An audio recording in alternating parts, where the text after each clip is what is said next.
Ксенечка, я люблю тебя.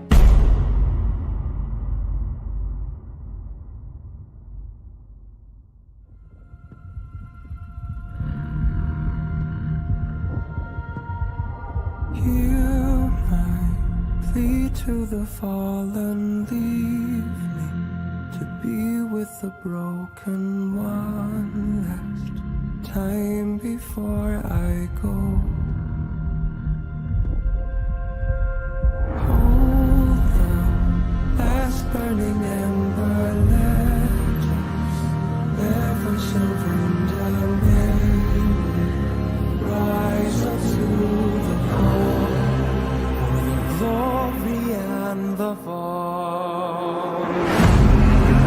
For the weak and the broken, for the lost and forsaken, let us never surrender. May we rise up to the call for the weak and the broken, for the lost and forsaken, let us never surrender. For the glory and the fall.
For the beat and the broken, for the lost and forsaken, let us never surrender. Now we rise unto the call.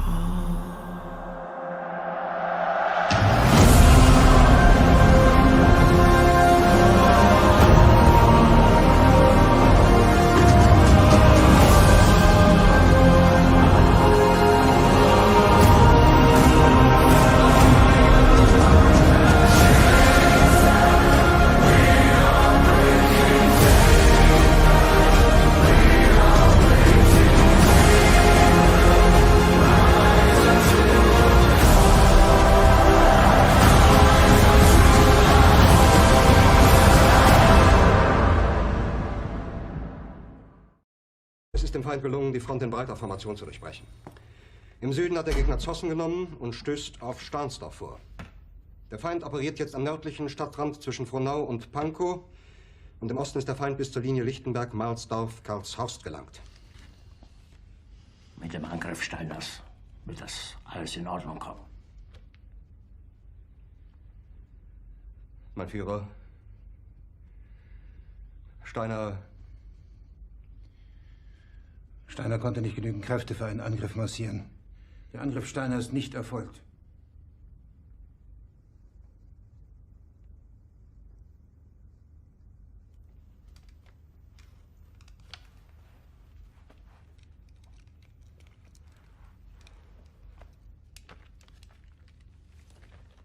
Es bleiben im Raum Keitel, Jodl, Krebs und Burgdorf.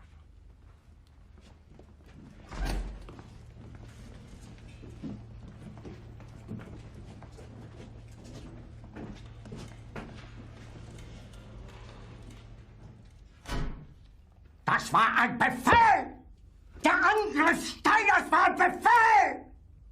Wer sind Sie, dass Sie es wagen, sich meinen Befehl zu widersetzen?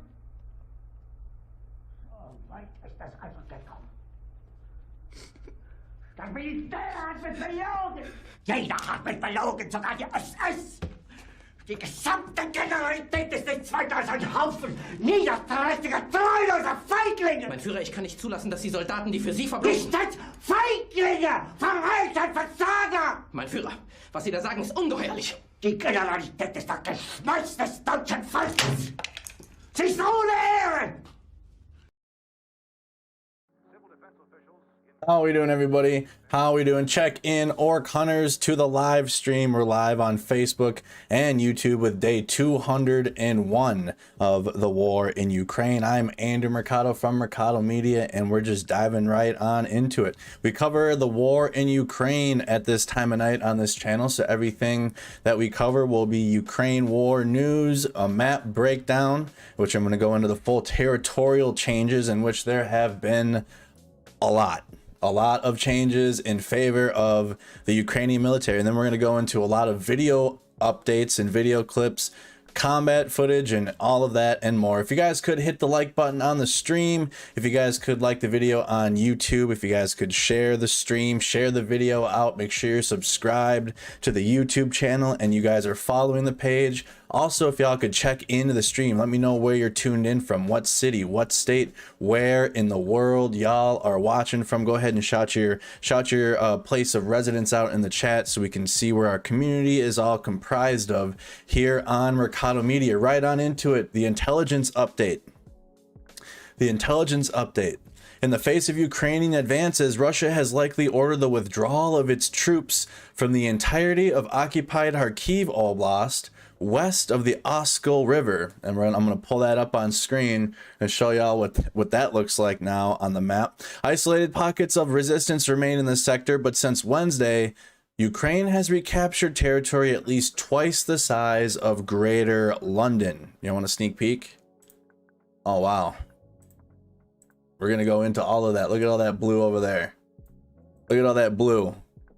If y'all been tuning into my streams, you would know that blue is territory that used to be Russian controlled and it is now in Ukrainian control. And when we get into the full map breakdown, a lot of the arrows I had for Russian advances are now going to be blue arrows for Ukrainian advances, and the Russian advances are actually going to be retreats when we get to that. But good night.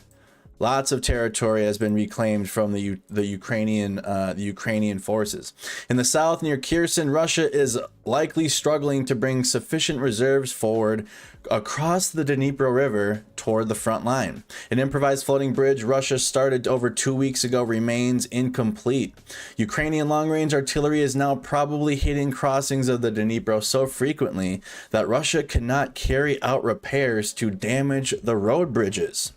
The rapid Ukrainian successes have significant implications for Russia's overall operational design. The majority of force in Ukraine is highly likely being forced to prioritize emergency defensive actions. The already limited trust deployed troops have in Russia's senior military leadership is likely to deteriorate further. So not going well. We're going to get into the full map breakdown. Let's just get into it pretty quickly here. Let's just go into it. Let's get the full breakdown of everything that has been going on. So this is your full map breakdown. This is the map of Ukraine. Just going to get into some territory features, or excuse me, some map features. This is the claimed Russian advance on the screen in the red. So whenever you see red on our maps, you will know that it is claimed Russian territory. Any of the blue on the map you're going to see is claimed Ukrainian counteroffensives. So this is all terrain territory within Ukraine that was held by Russian forces at one point, and it is now in Ukrainian territory. Look at Izium right there. Izium in the full blue, as well as down here in the south. And we'll get into the Ukrainian counteroffensives to the south here, south of Kryvyi Rih, and between Mykolaiv and the city of Kherson. So at this time in Ukraine, as of day 201 in the war in Ukraine, there are still 3 major fronts. You have the southern axis of Ukraine. You have the eastern front, the Donbass. You have the Kharkiv Oblast, which is mostly going to be, this is likely going to be done now. Honestly, there's 2 fronts. There's 2, and the Ukrainians won. All right, the Ukrainians won in the Kharkiv Oblast. So from here on out, after today, The only two fronts left is going to be in the Donbass, which touches some of the Kharkiv Oblast up near Izium, and we're going to get into the Ukrainian counteroffensives as they're sweeping across towards Kupiansk, and that'll be attached to the Eastern Front. But the Ukrainians won up in Kharkiv. There is nothing else to talk about up here as of now, or as of going forward. The Ukrainians have reclaimed.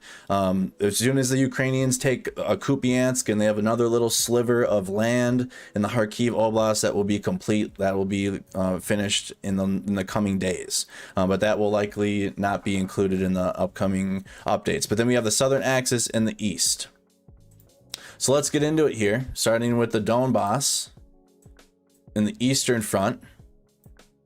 Zoom into that point. So now you have the Ukrainian controlled city of Izium. Wow. Ukrainian controlled city of Izium. You have Balikla, which is just to the north, just to the northwest of Izium. You have the Ukrainian counteroffensive directions sweeping eastward.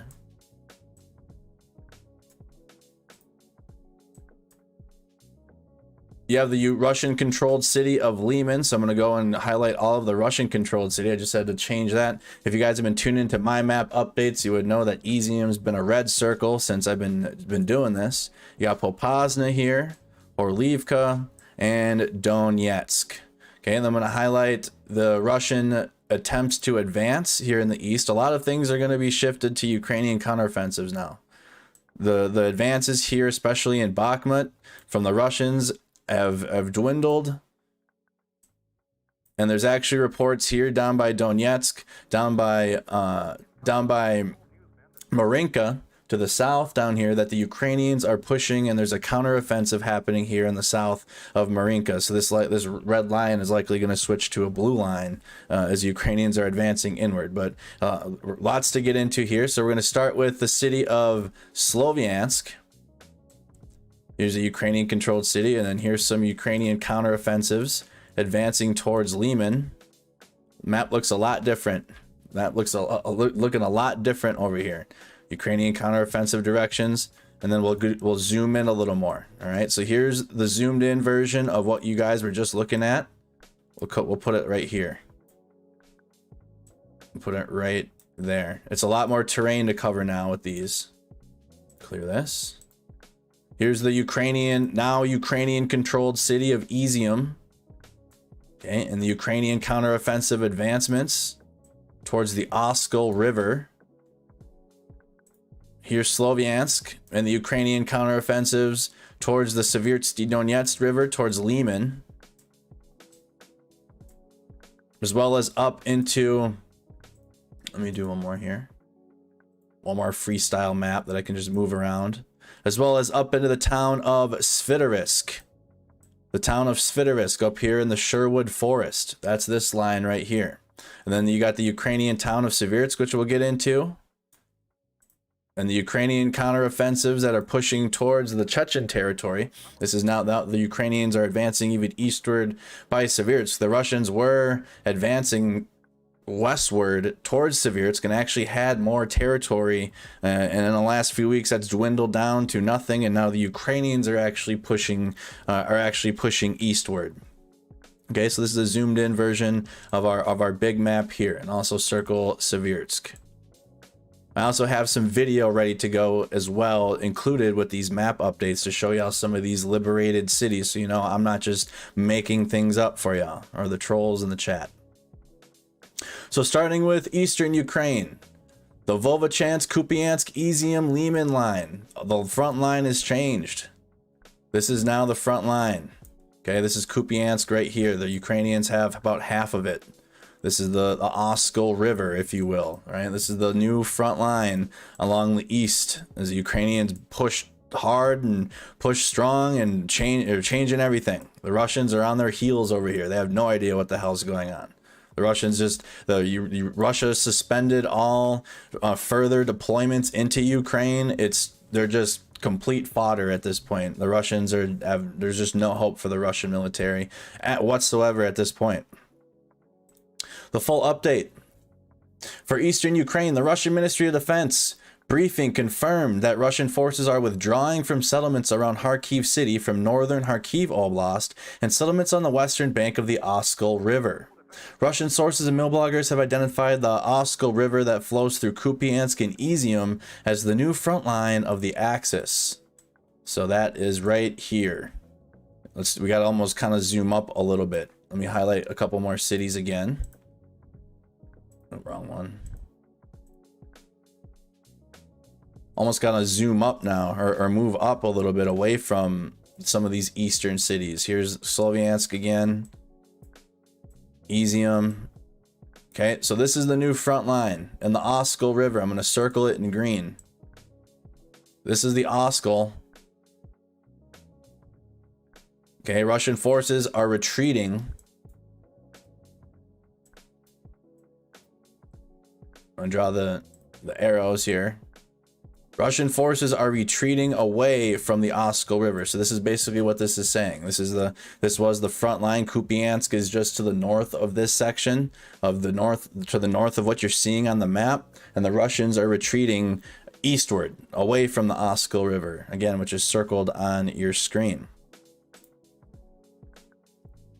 Geolocated and social media footage confirm that Ukrainian forces have entered Vovchansk and Velký Burlik, severing Russian ground lines of communication along the T2-104 and the Velký Burlik, along the T2-104 highway, and have reached the international border north of Kharkiv city.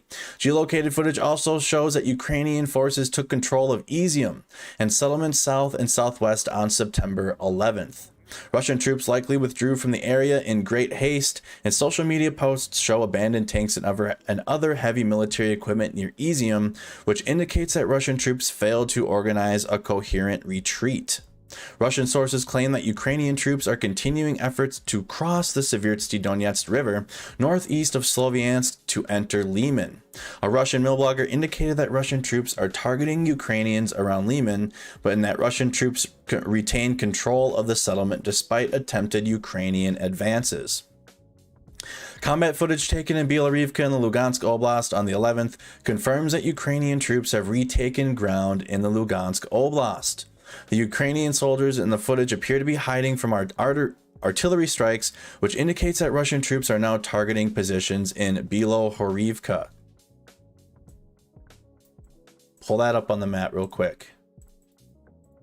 So if the Russians are targeting Bilohorivka, that's just to the northeast of Seversk.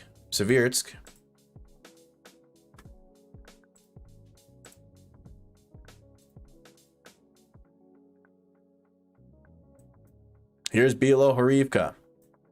Okay, right on your screen. That would indicate that the Ukrainians now have control of it if the Russians are shelling it. Right? The Ukrainians have posted pictures of themselves within the town, and the Russians are starting to shell the city of Bilohorivka as the Ukrainians are advancing further northeastward from the town of Seversk. So in this section of the map, if you want, just this whole northern portion of this cauldron of villages and towns that we've been tracking all summer, this is now Ukrainian advances. This is no longer Russian advances within this section of the map. If you take a screenshot or a snapshot of this portion of this crest of Ukrainian cities here, so this entire cauldron that we've been watching of these villages in the east that stretch like this entire like shape you got here around from all the way from Izium down into Donetsk, this half U shape, this pocket up here in this northern pocket is now Ukrainian advances. It's not, the Russians are on defense now in this section. The Ukrainians are liberating territory, they're advancing further. We're looking at the Russians abandoning the city of Lyman, and this will also help with the Ukrainians that are looking to advance even further westward towards Severodonetsk and Lysychansk. Another thing to keep in mind with everything going on, it's important not to get complacent, both in tracking what's going on and if you're involved in what's going on the ground, right? We're seeing lots of Ukrainian successes. We're seeing lots of territory liberated by the Ukrainian forces. While this is going on, it's important not to get overly excited, overplay hands, you know, start sharing terrible information that the Russians can then use to propagandize and then use it to their advantage. It's important while this is happening and the Ukrainians are now on the advance into the Russian territory in this pocket of the Donbass, not to get complacent. We'll talk about that again in Kherson with the counteroffensives that are happening there as well. So the Ukrainians have advanced to the other side, to the westward side of the Seversky Donetsk River north of Sloviansk, and the Ukrainians have advanced northeast up into the town of Bilohorivka, which is just to the northeast of the town of Seversk. Okay, so that's the Russia. There hasn't been any Russian successes here as of late. Everything has completely shifted to Ukrainian counteroffensive successes. So more on that. Ukrainian forces inflicted a major operational defeat on Russia, recapturing almost all of the Kharkiv Oblast in a rapid counteroffensive. The Ukrainian successes resulted in skillful campaign design and execution that included efforts to maximize the impact of Western weapon systems such as HIMARS. Kyiv's long discussion and then an announcement of a counteroffensive operation aimed at Kherson Oblast drew substantial Russian troops away from the sectors on which Ukrainian forces have conducted decisive attacks in the past several days. Ukrainian leaders discussed the strikes on the south as much more ostentatiously. However, successfully confusing the Russians about their intentions in the Kharkiv Oblast, Western weapon systems were necessary but not sufficient to secure success for Ukraine. The Ukrainian employment of these systems in a well-designed and well-executed campaign has generated the remarkable success of the counteroffensive operations in the Kharkiv Oblast. So while the entire world and while we were all focused on what the Ukrainians were doing here in the south, as they were probing, they were hitting key Russian targets. They were letting the world know, hey, we're launching a counteroffensive over here. Russia moved its troops. Russia moved its soldiers, let me clear all this, away from the east, away from these key pockets in which they were advancing, especially in Severodonetsk and Lysychansk, which they took at the beginning of the summer, to go assist in this defense of the south, right? Then Ukraine received more and more aid. We were learning where the HIMARS systems were stationed out. And while after the Russians had advanced across the Dnieper River into Kherson, the southern axis, the Ukrainians then launched once they left all their bases at minimal strength. The Ukrainians then were like, okay, now we're going to launch our counteroffensive up here since you left all of this area unattended to go assist in the southern counteroffensive. It was all a smokescreen for the real counteroffensive up in the northeast, and Russia fell right into Ukraine's hand. Russia fell right into Ukraine's hand. They moved all their troops away. The only troops that they had left up here in this northeastern pocket were the volunteer battalions, and those are no good. That's like the Tiger Balm battalion, some of these other battalions that have been recruited out of Telegram channels, basically to go fight and die in Ukraine with no training other than 3 days to a week of training. And then you get minimal equipment, minimal medical supplies. They're sending troops back to the front lines without medical aid, without proper care. They're just setting them up for failure this entire summer. And then when the Ukrainians officially launched their counteroffensive in the south, which is still the same, they're still hitting Russian targets and key Russian positions and bridges and ammunition depots. The area in which swaths of land are being liberated is actually up in the northeast, and it was only until the Russians moved their troops from these front lines in the east away to the south that the Ukrainians are now taking full on advantage of what's happening in the east and are liberating villages left and right. Let's get some video.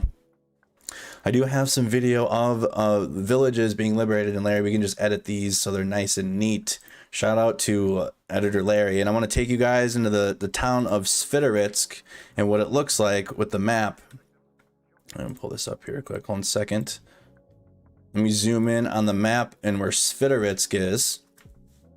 So right here, so let's go look at the full map so you guys know where we're at. Here's the full map. I'm going to zoom into the east. I'm going to go into a couple of these cities that have been recently liberated and show y'all what they look like. So this is the town of Svitoritsk, just to the northeast of Borodarichny, on the other side of the Svyrsty Donetsk River. Right, I have some video of Svitoritsk and a few other of these cities that have been liberated. Here it is on our war map. Let me get rid of that circle. I'm going to circle it right here.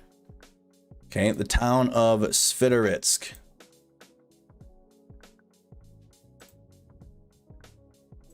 Shout out to Editor Larry for all the work he does. And I gotta do this. Music off. Here's Svitoritsk.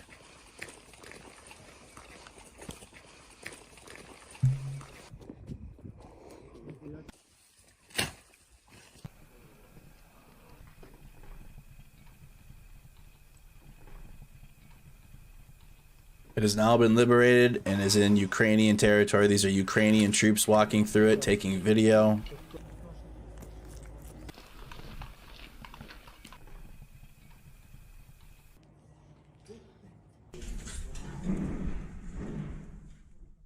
Okay, stop Russia. That's just some of the video that we're seeing of the Ukrainian forces that have come out. And here's another one. The liberation of Svitoritsk, the Ukrainian flag being raised. Спільно з Державною прикордонною службою України і Національною гвардією.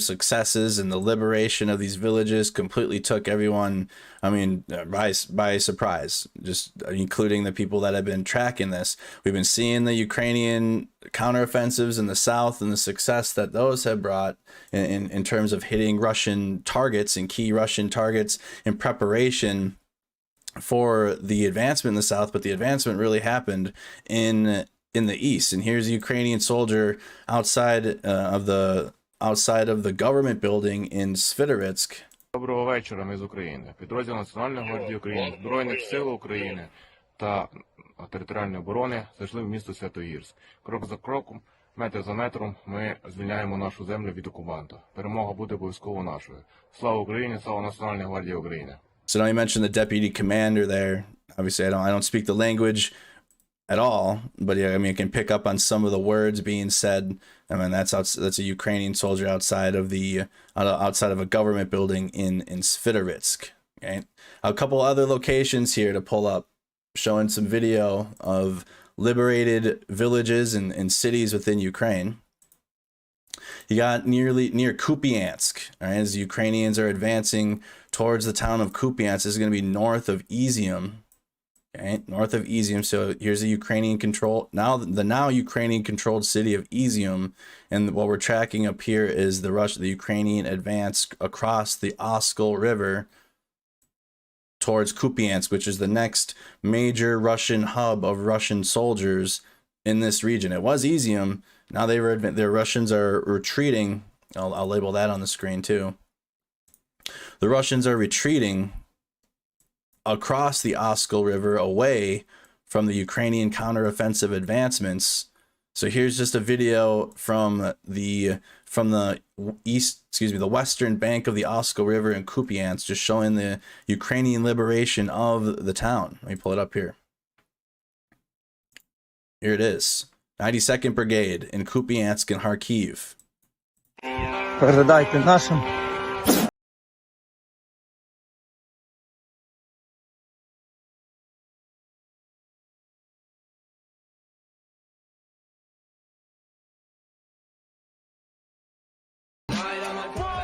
Рівняння на прапор.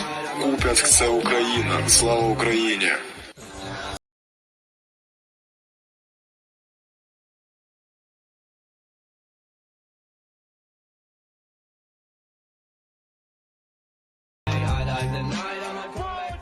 Right there. So that is a good picture to signify what is going on in the east right now, especially in the Kharkiv Oblast. This is a good picture to signify exactly what has been taking place and transpiring. Got a couple more videos here. Couple more videos. Just showing y'all what it looks like to be liberated from these Russian forces here that have been controlling a majority of the east, or have been controlling these villages and cities within the east. And you can see how the civilian populace is welcoming the Ukrainian soldiers.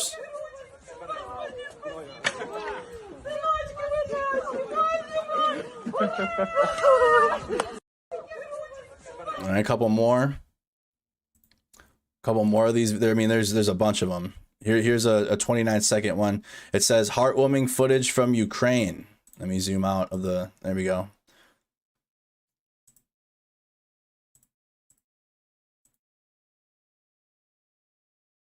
Let's put it there.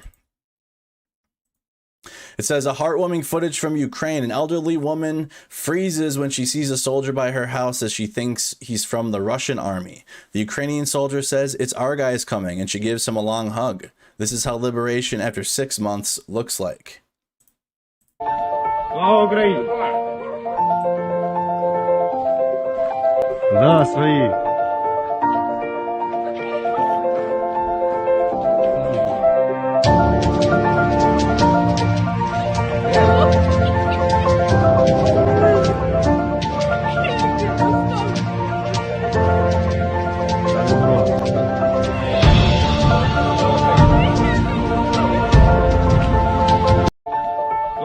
Very nice to see. Very nice to see. Just highlighting these liberated villages. You can see on the map here, the map that we got behind the videos of now. I mean, if you were to watch this stream a week ago, these cities, the Izium was red, and the lines advancing were the other way, and things have just completely shifted. Even just in the artwork of the map, you can just see it visually, right? The Ukrainian counteroffensives are overwhelmingly just liberating village after village in this area, and it's just amazing to see. It never gets tired. I never get tired of seeing it, just because of what the Ukrainian people have been through throughout this entire war. Here's some more.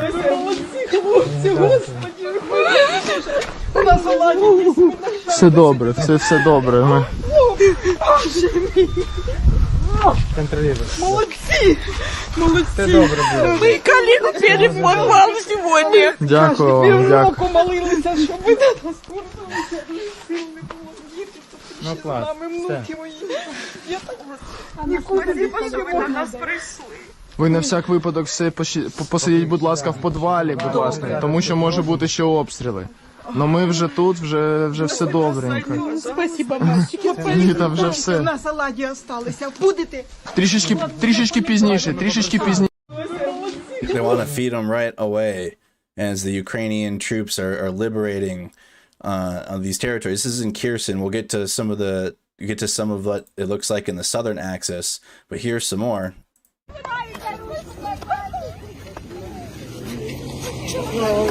Героям слава!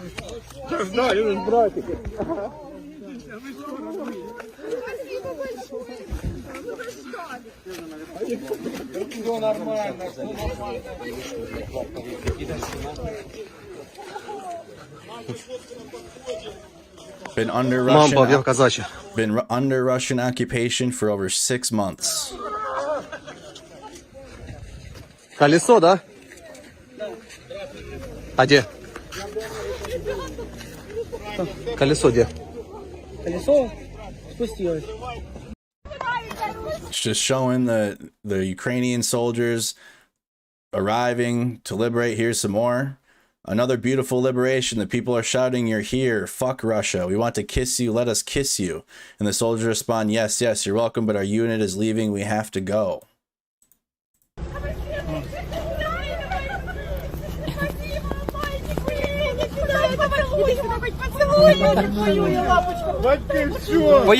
Поїхав. Нам пора, вибачте, нам пора. Тікать. Нам пора, вибачте. Ні. Нахуй, давай, блядь! Делай!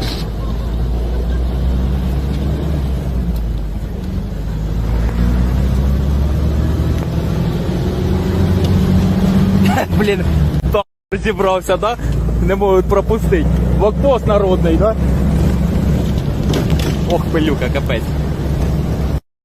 You can hear the people don't want the Ukrainian soldiers to leave.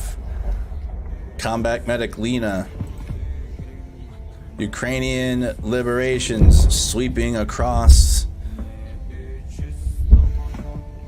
Russians retreating. That's the sounds of liberation. And here's another major video we watched on the 8th from a couple days ago in case you missed it, but we're going to have this. Shout out to Editor Larry as part of the map breakdown, signaling that this was the start. This video came out, and this was like when this was geolocated, and we realized, oh shit, they're way far into Russian territory. This is the video from northern Izium before this massive sweep of liberation of villages and cities in the Donbass had taken place. And just watch the reactions from the civilians.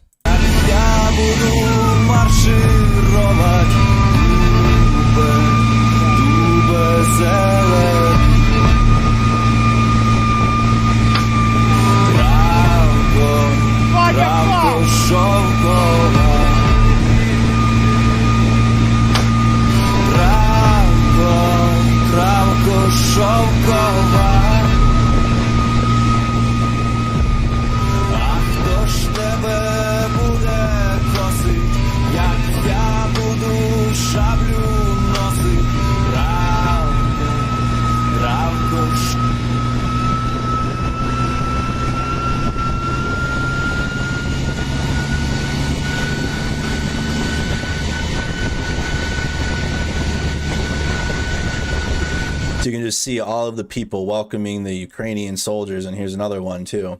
Everything is in its place. The flag of Ukraine is in a free Ukrainian city. This is in Balalikla, just north of Izium, right? This was one of the first cities among this sweep of liberation that is taking place. This is one of the first cities that started it, and the Ukrainians that had liberated that city. Пане президент, пане головнокомандуючий, місто Балаклія, Харківської області, взято під контроль. Наказ виконано. Російські окупаційні війська відійшли.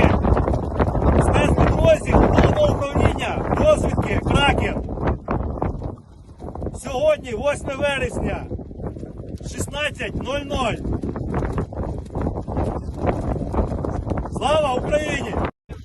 He gave the date there at the very end, standing on the Russian flag. Here's more video. Now this is what true liberation looks like in Kharkiv, where residents welcome the Ukrainian army with so much joy.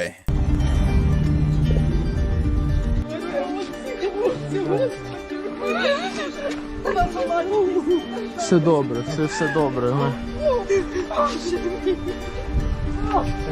Молодці!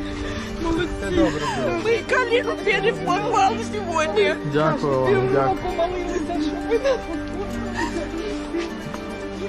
Ну так, все. нікуди не пішли на нас прийшли. Ви на всяк випадок все посидіть, будь ласка, в підвалі, будь ласка, тому що може бути ще обстріли. Но ми вже тут, вже все добренько. Спасибо, мальчики. Ні, там вже все. На салаті осталися. Будете? Трішечки пізніше. You can see all the residents welcoming the Ukrainian soldiers. Very heartwarming.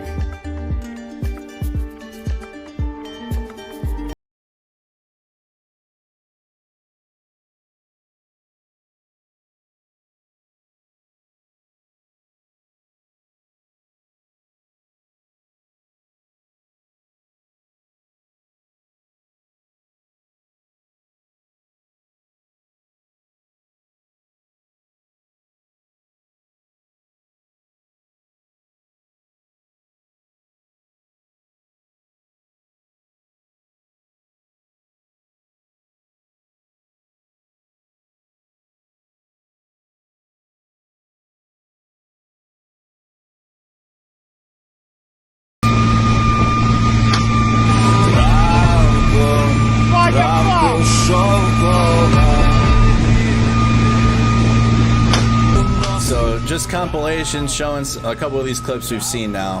Here, just going through these, but still, nevertheless, not any less important the many times you watch it. Just 6 months of Russian occupation, and you can just see the hope of the Ukrainian people as the Ukrainian military drives through. Everyone's waving, taking video, happy to see the Ukrainian military. Ukrainian children are greeting Ukrainian soldiers after liberation of their village in the Kharkiv region. Here's some Ukrainian children.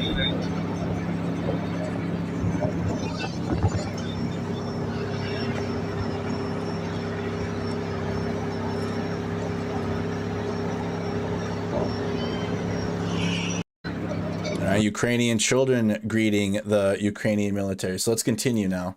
Just wanted to show y'all some of the counteroffensives and the liberation that is taking place in eastern Ukraine. The Ukrainian recapture of Izium ended the prospect that Russia could accomplish its stated objectives in the Donetsk Oblast. After reiterating from Kyiv in early April, the stated Russian objectives had been to seize the complete territory of Lugansk and Donetsk Oblasts. The Russian campaign to achieve these objectives was an attack along an arc from Izium through Severodonetsk to the area near Donetsk City. That attack aimed to seize Severodonetsk, Lysychansk, Sloviansk, Bakhmut, and Kramatorsk, and to continue the western boundary of Donetsk Oblast. So basically, this is what the Russians wanted to do. Like that, I include that a lot in my map breakdowns, showing y'all what they want to do and what is actually happening, because there's two different things: the hopium and what's actually going to take place. So the Russians wanted this entire cauldron, likely around the highway. And this is just a lazy line, but probably a more realistic line. Here's the more realistic one. The Russians wanted to make this all Russian territory. There we go. That's a more realistic line, right? The Russians wanted to push through and advance westward to extend this front line outward to connect Donetsk up to Izium. And as we can see, that did not work at all. And now the Russians are going the other way. So this was the hope. This is what the Russians wanted to do. And then that is now, yeah, they're perfect. Signifies now the arrows are going. I went too far in my edits, but now the arrows are going the other way. Now the Russians are retreating. They're retreating eastward. I miss having my arrows. I miss having my arrows as part of my map. They don't have these as part of the new tools. The loss of Izium dooms the initial Russian campaign for this phase of the war and ensures that Russian advances towards Bakhmut or around Donetsk City cannot be divisive, or if they occur at all. Like that's down here in Donetsk and around Bakhmut and Avdiivka. They don't even have updates for Bakhmut and Avdiivka anymore, like they did. So this was the Russian advance. Here's the city of Bakhmut. It's still in Ukrainian control. This was the only region of the map, and then south of this, of which the Russians were having successes. Right, the Russians were having successes here in Zadetsiv, up here in Soledar, and then of course the direct advances onto Bakhmut itself. These are likely gonna. These are going to dissipate and are likely going to stop completely due to what's happened just north of Bakhmut. The Russians advancing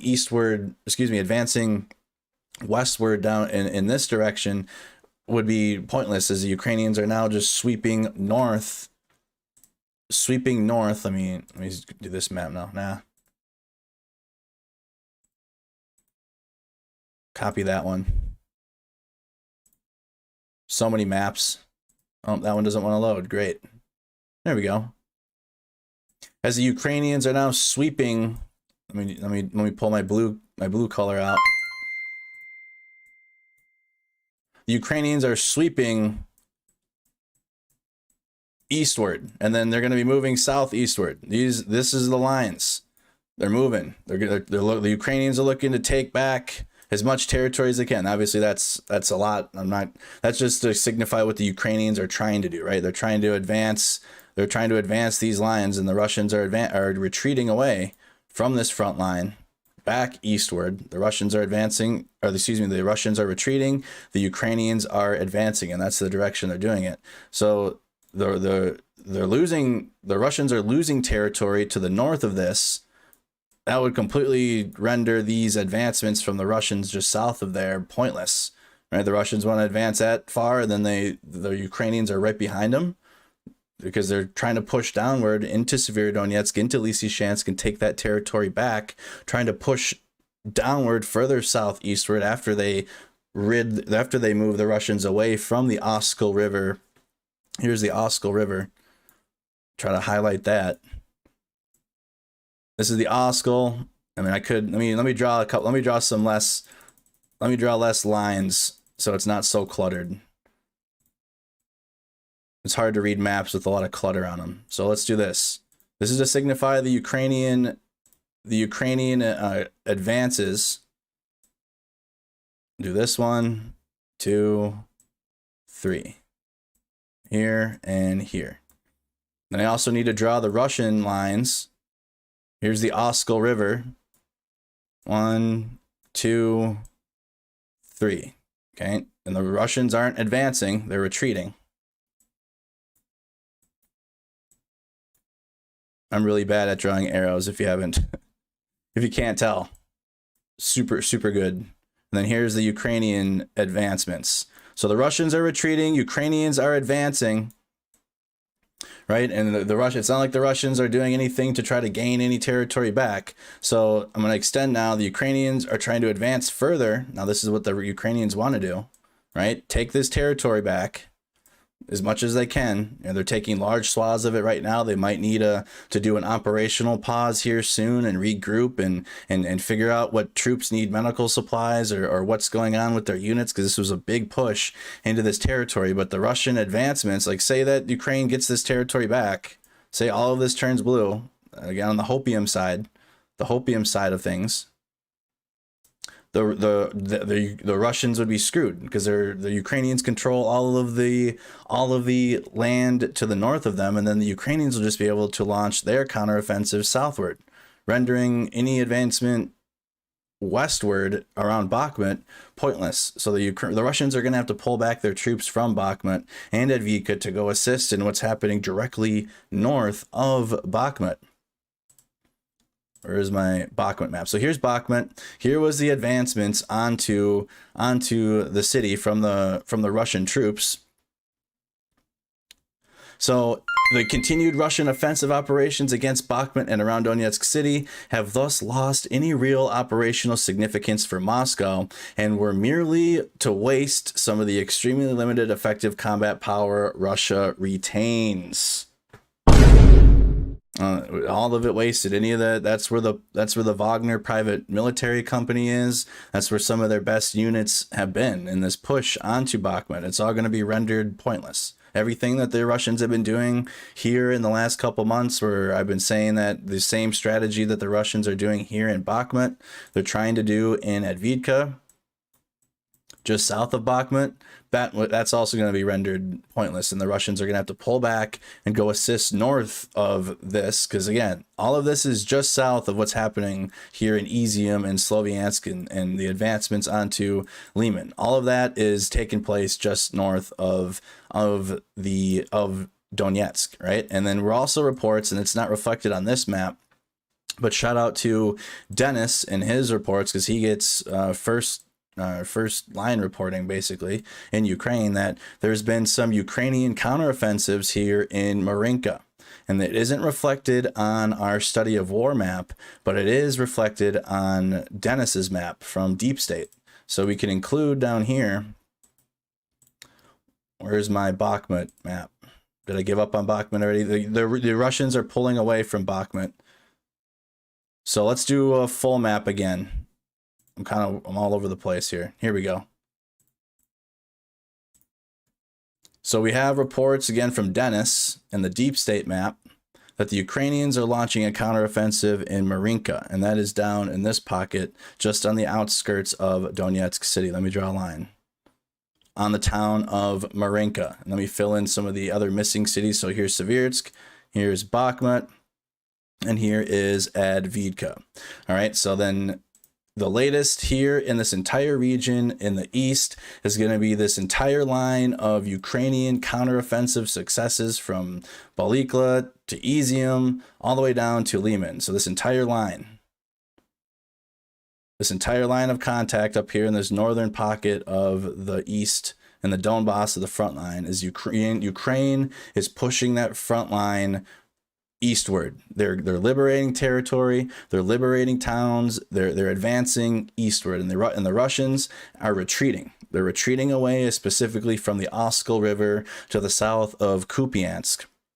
Other thing to note in the Ukrainian counteroffensive directions is going to be the Ukrainian counteroffensive also to the northeast of the town of Seversk on the town of Bilo-Horivka, and that is reflected in this portion of the map. So again, this whole front line from Kupiansk in Izium all the way down to Bilo-Horivka in Seversk, this entire line is nothing but Ukrainian counteroffensive successes, as well as reports of a Ukrainian counteroffensive success on across the Donetsk front line, just on the other side of Donetsk city. There hasn't been any reports of Russian advancements. The Russians are retreating.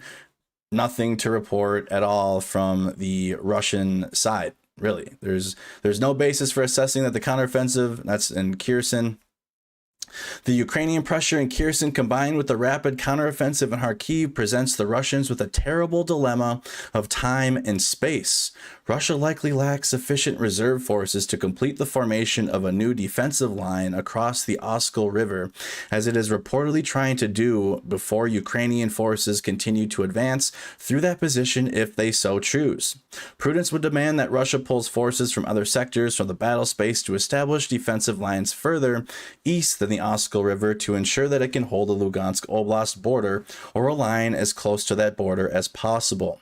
Russian troops around Bakhmut near Donetsk city continue offensive operations as if unaware to the danger to Lugansk, and Russian forces in Kherson still face attack and the threat of more attacks on that axis. So there has been a correction. There still has been some offensive operations near Bakhmut, as if they are unaware of what's happening in the south, but nothing to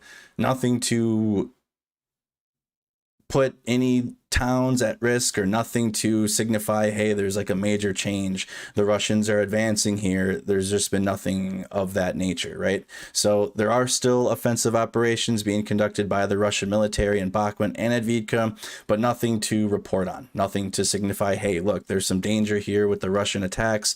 They're advancing. There's nothing like that. Russian President Vladimir Putin risks making a common but deadly mistake by waiting too long to order reinforcements to the Lugansk line, thereby compromising the defense of Kherson or ending offensive operations around Bakhmut and Donetsk city without getting troops into position to defend against continuing Ukrainian attacks in Lugansk in time. The Ukrainian campaign appears to intend to present Putin with precisely such a dilemma and to benefit from almost any decision that he makes.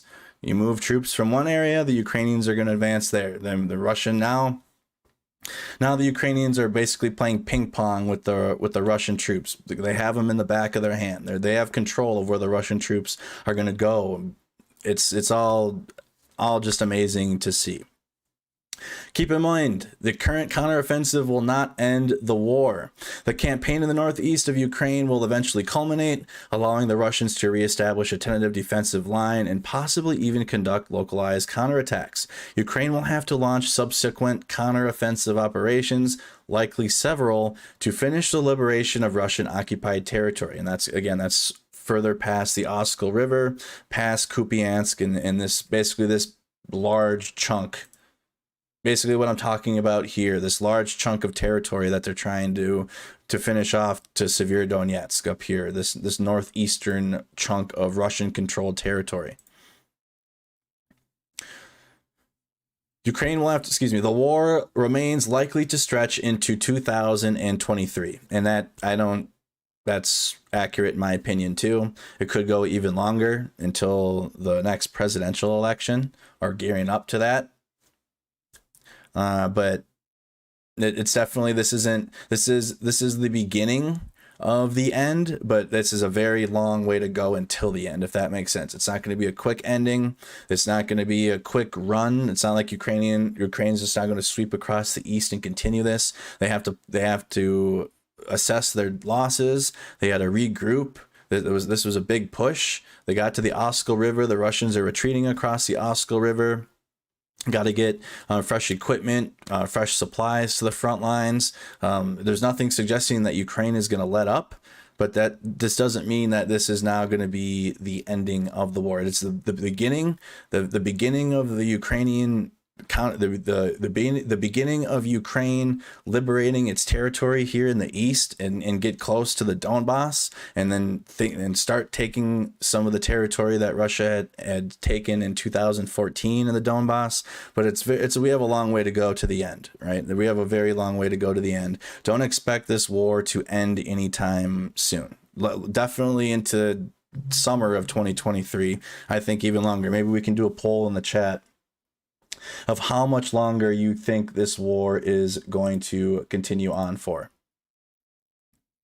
Ukraine has turned the tide of war in its favor. Kyiv will likely increasingly dictate the location and nature of the major fighting, and Russia will find itself increasingly responding inadequately to grow Ukrainian physical and psychological pressure in successive military campaigns unless Moscow finds some way to regain the initiative. Which I don't think they're going to at all. They lost the ideological war right away. They lost that immediately.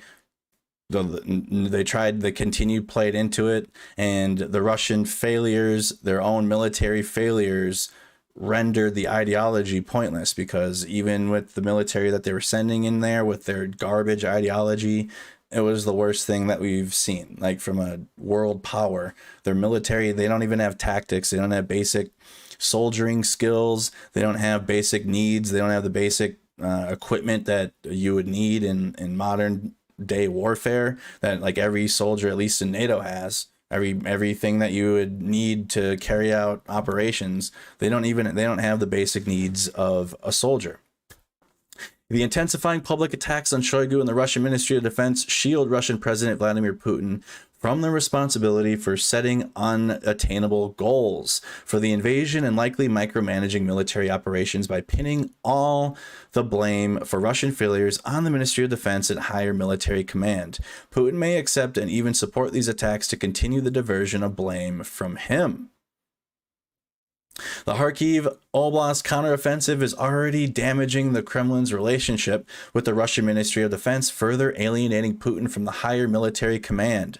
Kremlin spokesperson Dmitry Peskov stated that Putin has postponed all of his meetings with the leadership of the Russian Ministry of Defense and representatives of the Russian defense industry in Sochi. A bizarre decision in the face of the military operational and defense industrial crisis facing Russia. So there's a coup is coming. A coup is coming to the Kremlin and to Russia. Something's going to go on. Something's going to happen there. There's infighting there. There's like the military leaders are likely beyond fed up and tired from they've lost an unreasonable amount of generals alone. They changed theater commanders 4 times.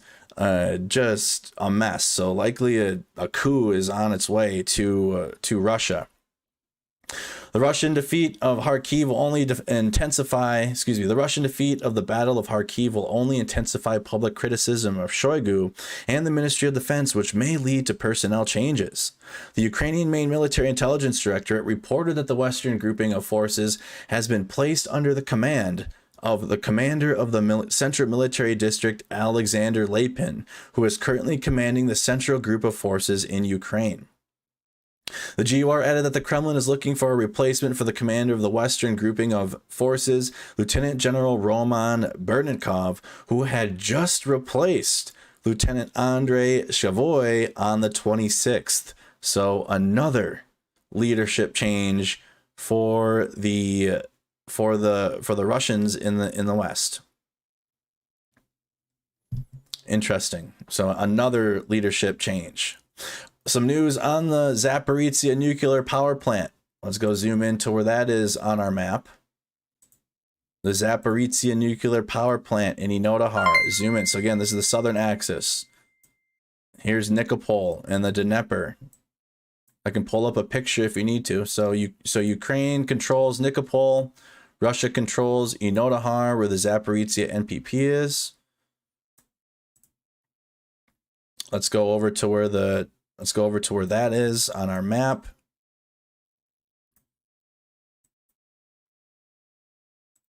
Here it is from the GPS. Here's a picture of the reactors. So this is the update in Zaporizhzhia NPP in Inodohar.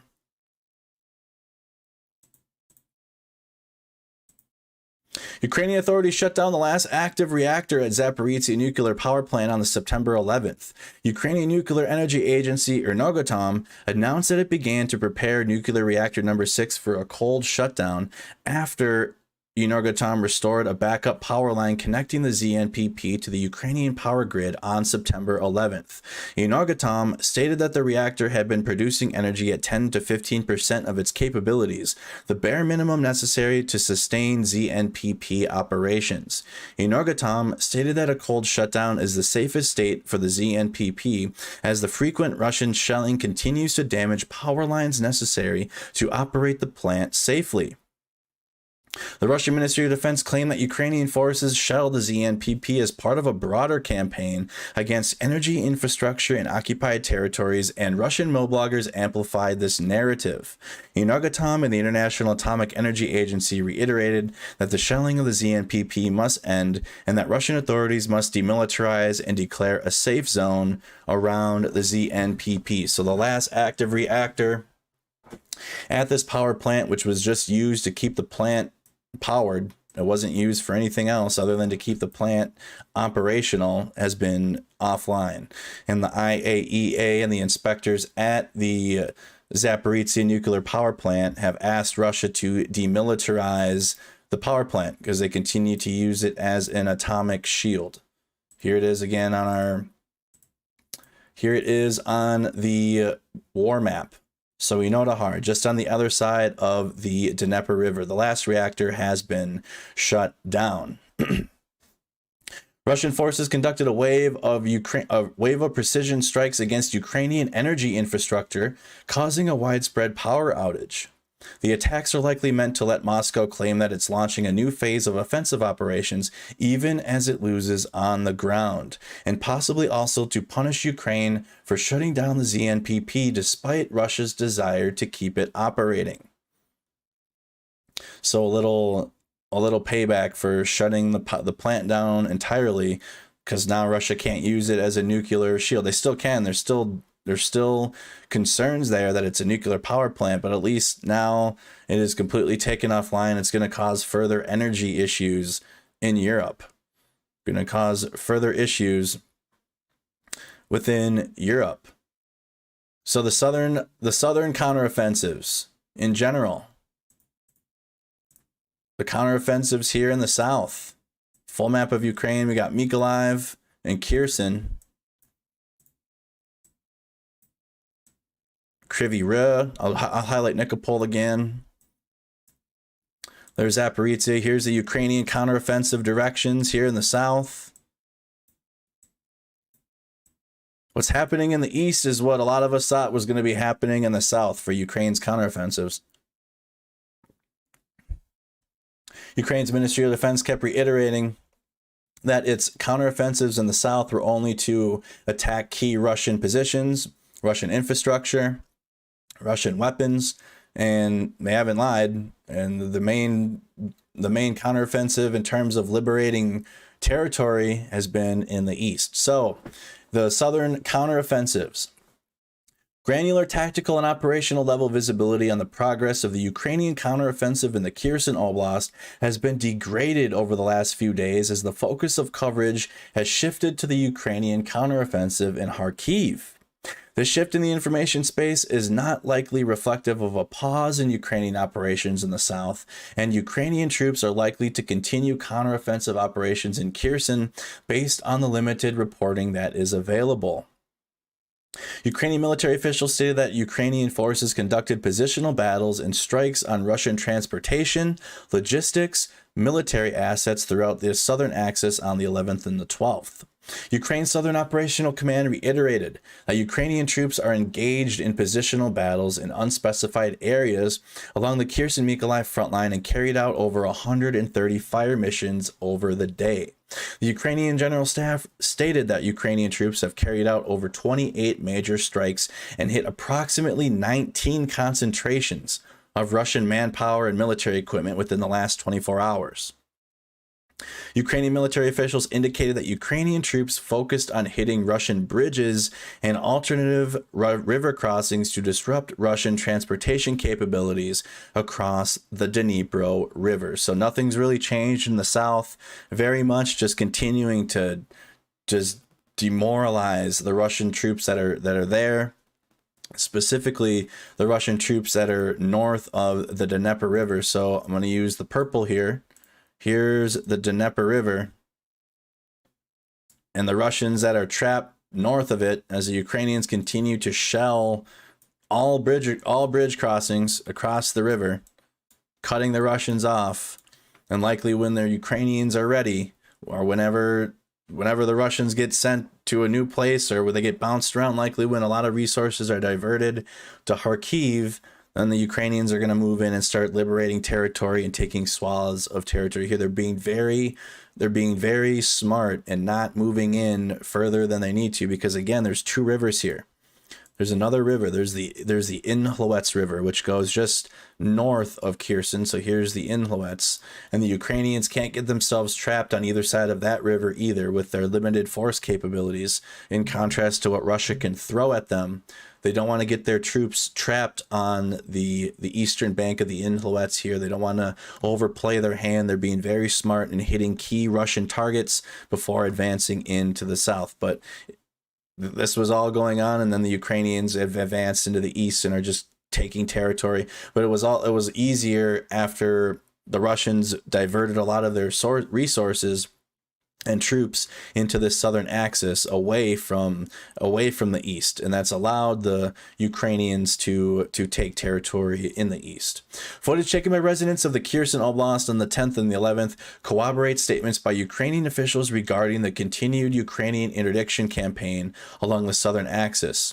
Social media users reported explosions near Kakhovka and Novokakhovka, which substantiates statements made by Ukrainian military officials that Ukrainian troops hit an ammunition depot and a ferry crossing in this area on the night of the 10th.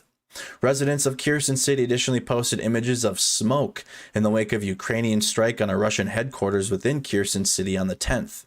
Ukrainian forces also continued to target Russian rear areas south of the Dnipro River and reportedly struck Russian positions in Radzidon, about 15 kilometers southeast of Novokakhovka. So the Ukrainians are just hammering these two cities, Kherson and Novokakhovka, likely to prepare to move in and start liberating some territory as the Russians are diverting resources to the east. They've done this twice now. They diverted sources away from the east to the south, and now they're moving resources back from the south to the east, and the Ukrainians are playing ping pong with them. Neither Russian nor Ukrainian sources discuss specific kinetic activity along the Kherson-Mykolaiv front line on the 11th and 12th. A Russian mill blogger stated in vague terms that Ukrainian forces are engaged in positional battles in unspecified locations. The Ukrainian General Staff stated that Russian troops struck Ukrainian positions in Berkutsky, about 75 kilometers northeast of Kherson City, along the critical T-2207 highway that runs into Novokakhovka. The Russian Ministry of Defense continued to highlight excessive and likely overblown estimates of Ukrainian losses in Kherson Oblast on September 11th and did not make any additional claims on the status of the counteroffensive. Russian sources are increasingly focused on providing commentary on Ukrainian advances in the Kharkiv Oblast. So now you just type in Ukraine on Google and it's just going to talk about Kharkiv. So the Ukraine is using this to its advantage. Ukraine is already in general not trending. It was today. It has been in the last day and a half due to what Ukraine is doing in the east, but they're almost using the kind of like the dead air within the news or within updates to make things happen. So like while everyone's been focused on the south, or while everyone was focused on the south, Ukraine made moves in the east. Now everybody's focused on Kharkiv. We'll see if they follow the same pattern. We'll see if in the south you start seeing territory taken now that everybody, including Russia, is focused on Kharkiv and just the Ukrainian advancements into the area, taking large swaths of territory. We'll see if the Ukrainians repeat the same formula in the south. Just absolutely, yeah, just like Nicholas just said in YouTube, brilliant counteroffensive. Like, Ukraine deserves to be in any Western organization for their minds, their military minds here. Just absolutely, there's not even enough words to put into how Ukraine has pulled this off and how they continue to. And that is it for the southern counteroffensives, right? So right now it's the Ukraine just taking advantage of dead air in terms of the news and updates. They took advantage of it in Kharkiv as everyone was focused in the south. Like, hey, these counteroffensives are coming. Hey, these counteroffensives are coming. Even the trolls were like, where's these mythical counteroffensives? Where's these counteroffensives coming? When are these going to happen? Oh, and then they started. The counteroffensives started, and we saw targets being hit, but not really territory being taken. And then bam. Now look at just now you got just nothing but Ukrainian successes here in the east at the same time. Just completely bam, out of left field, right? As the whole world was focused on the south and what the Ukrainians and were doing or potentially going to be doing in the southern axis, and that allowed the Ukrainians to take advantage of dead information time. So like the mill bloggers are focused on the south. All of us were focused on the south. Mainstream media was focused on the south. Ukraine used that to its advantage to be able to advance into the east because nobody was looking here. Nobody was paying attention up here. Every day in my updates here, just from my perspective and just talking about Kharkiv. Oh, here comes another day in Kharkiv. Nothing. I mean, Russia continues to shell the city. Nothing to report. It's very much a war of attrition here. There's been nothing happening. There's nothing happening. There's nothing. That was me for like a month and a half, 2 months straight up here. The Ukrainians liberated some territory here along the border early in the summer and pushed the Russians away. They moved them away from this Oleksandrivka and pushed them towards the town of Yudi. But beyond that, there was really nothing happening here. Nothing was happening here. And then bam, the news of the southern counteroffensive came out, and the videos of the Russians vacationing in Crimea, seeing the strikes on the air, seeing the strikes on the airfield, and then the Antonivsky Bridge started getting hit. And we're like, oh shit, it's coming. Oh shit, the Ukrainians are getting ready for this counteroffensive here. They're cutting them off, and they are doing this. They're doing everything that we said they were. But then, bam, while we weren't looking, while no one was paying attention, including the Russians, they're moved in, and all the Ukrainian troops are over here in the east, and they're just sweeping eastward. And now the Russians, here's the Oskil River. The Russians have been ordered to retreat from the east. That would be the western bank of the Oskil River, which is now in Ukrainian control, and are retreating eastward away from the Oskil River as the Ukrainians are advancing onto Liman. So just amazing to see. This is gonna, like, you guys are watching history. Those that went to school, like for me, I went to school and we learned history in books, etc. You know what I mean? I couldn't do history like that. I would much rather do visual history. But this is going to go down in history books, how Ukraine was able to repel the mighty Russian military, or however they're going to frame it, right? Because we know how before the invasion started, we all thought the Russians were, oh shit, dude, they are like they're a superpower. They got a massive military, like, right? Like nobody really doubted the Russians, right? No one really doubted it. We all said that they were going to take Kyiv in 3 days. The Russian military was going to move and take Kyiv in 3 days. And then here we are 6 months later, and the Ukrainians are working to take back even territory that the Russians had taken in 2014. Right, the Ukrainians are advancing so far eastward now, and their counteroffensive is just completely unheard of. completely unheard of. I certainly did not see it coming, and I certainly didn't see the Ukrainian advancements in the east. We saw them, and I'm not gonna lie and say, yeah, I totally knew. The only advancements we had seen here, it was on Borodarichny and some of these, and Dubrovny and Manzanivka, and I was getting made fun of from the Russian trolls for saying, hey, there's a counteroffensive taking place here. The Ukrainians are advancing into some of these territories, which has been deemed the Sherwood Forest. But I did not think that it was going to be a massive sweep eastward. I didn't say that at all. But I did see the Ukrainian counteroffensives here in the south and was signaling, hey, there's something going on over here. Something. But I did not know it was going to be the entire liberation of Izium. And again, here's the rest of the the Kharkiv Oblast. I'm going to highlight that so you know how much territory the Ukrainians have left to go to liberate the entirety of Kharkiv. Here's the outline. Okay, there's the Kharkiv Oblast. It's still, you still got some in Russian territory. I'm going to highlight it in green. In the circle, that's the only territory left within the Kharkiv Oblast to the blue line that is left that the Russians still have control over. Let's look at that on the deep state map. Shout out to Dennis for how much space that is. How much space do I have that right? So this is a little different. Okay. Let me highlight it here. So here's the Kharkiv Oblast. Then I can get a distance. So just loosely, it's not perfect. There's the Kharkiv Oblast. Distance. Let's do the furthest distance and the closest distance. So it's going to be, it looks like they're advancing to Kupiansk to the border is about the furthest they have to go. So that is 30 kilometers. That's the furthest space I see here for the Ukrainians to have to go. So let's do within 35 kilometers, right? Let's just do between 30 and 35 kilometers is left to go for the Ukrainian military to advance. So on our war map, on this one, let's do blue. From here's Kupiansk to this border, this is 30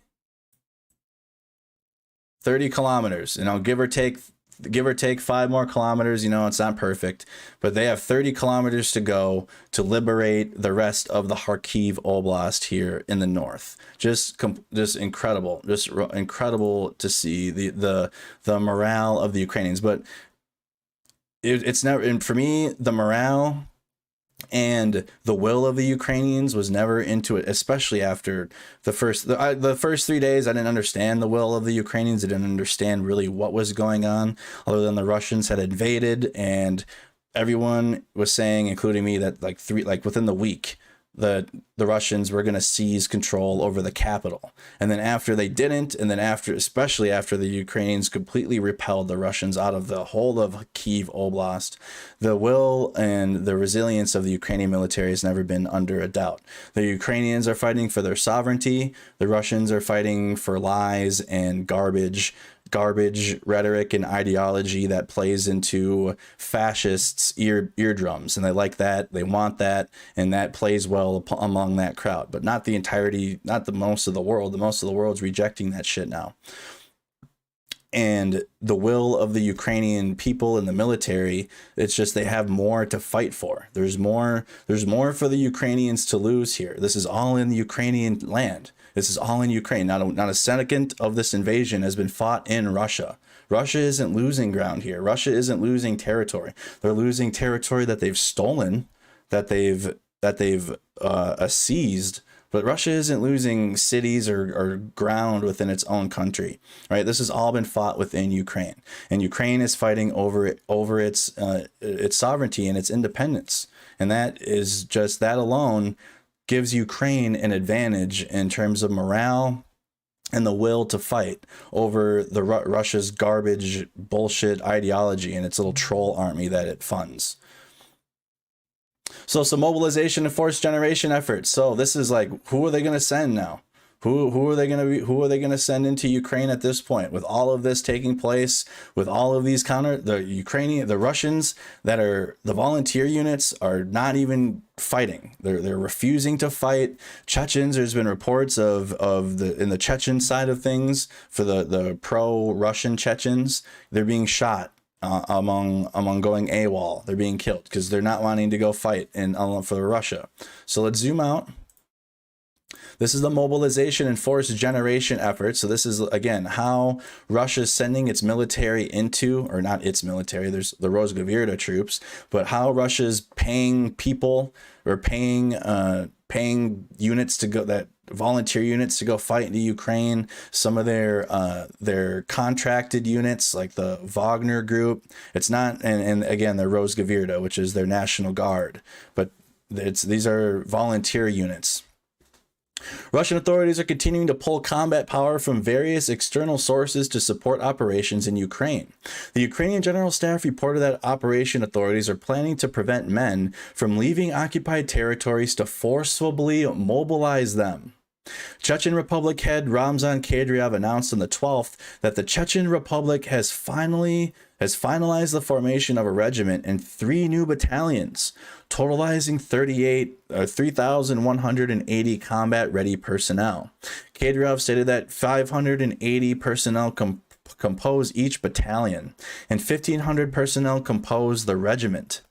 These units likely refer to the Chechen Rozhgovirda Sever Regiment and the Vostok, Zapad, and Yug Akhmat battalions deployed to Ukraine. Russian authorities are likely struggling to pay military volunteers their promised salaries. Rostov Oblast outlet Rostov Tsargrad reported that Russian bars for volunteers who serve in Ukraine and return to Russia are facing issues receiving their salaries and health benefits. Weird. Who didn't see that coming, right? One Bars 4 volunteer reported that receiving desperate treatment for his battlefield injuries and claimed that Russian authorities deleted all records of him ever suffering an injury within Ukraine, and that other Bars volunteers face similar issues. Not being paid. Oh, you served in Ukraine? You served in a war in Ukraine? We're not fighting a war in Ukraine. We're fighting a special military operation.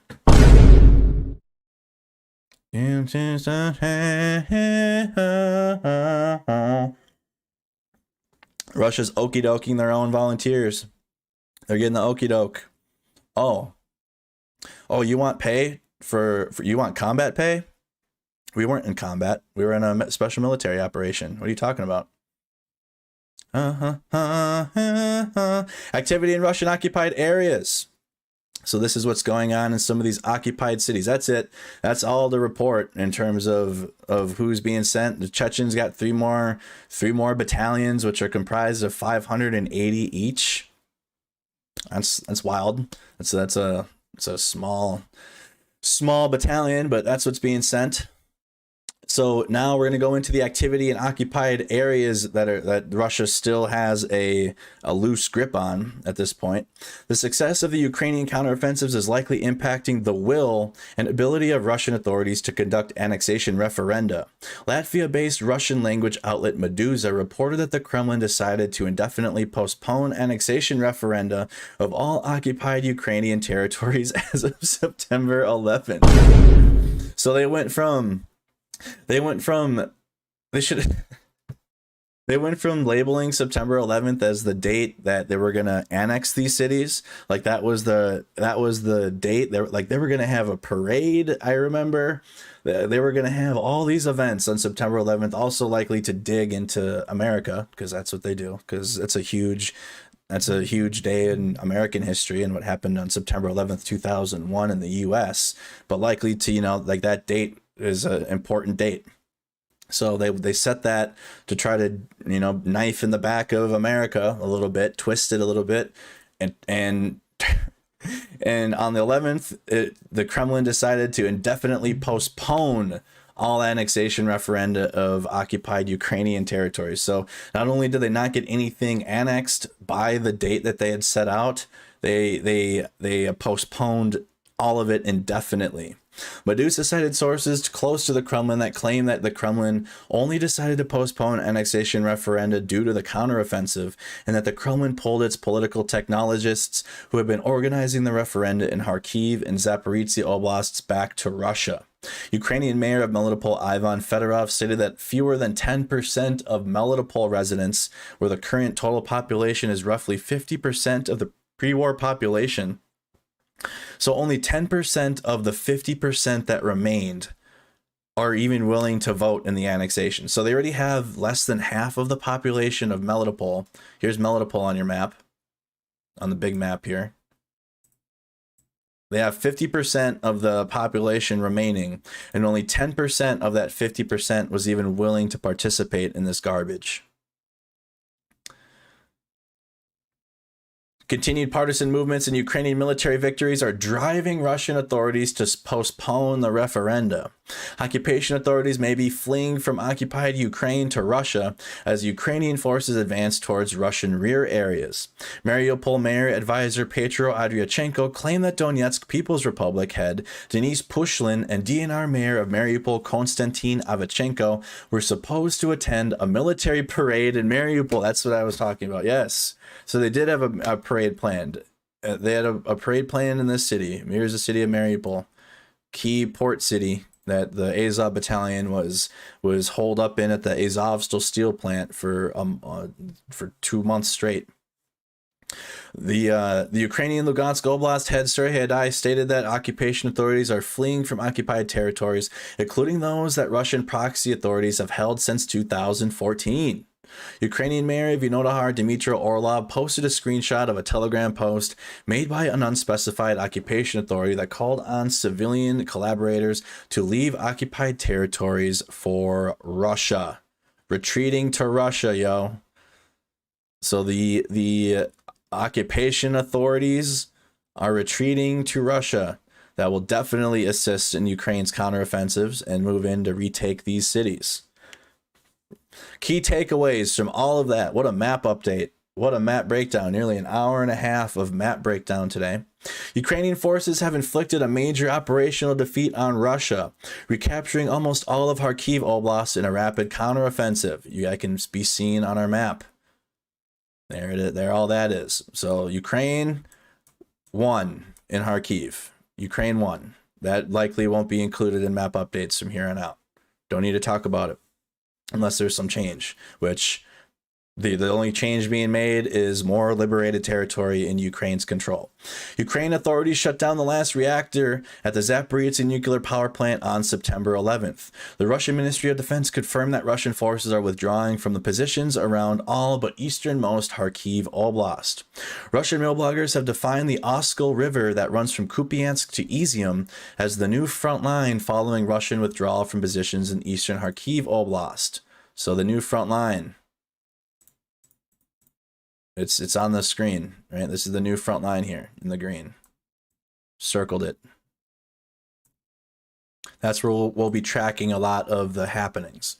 Ukrainian forces continue to fight positional battles and conduct strikes on Russian military logistics and transportation assets along the southern axis. Russian forces conducted limited ground attacks in the Advidka and Bakhmut areas, and that's likely going to stop.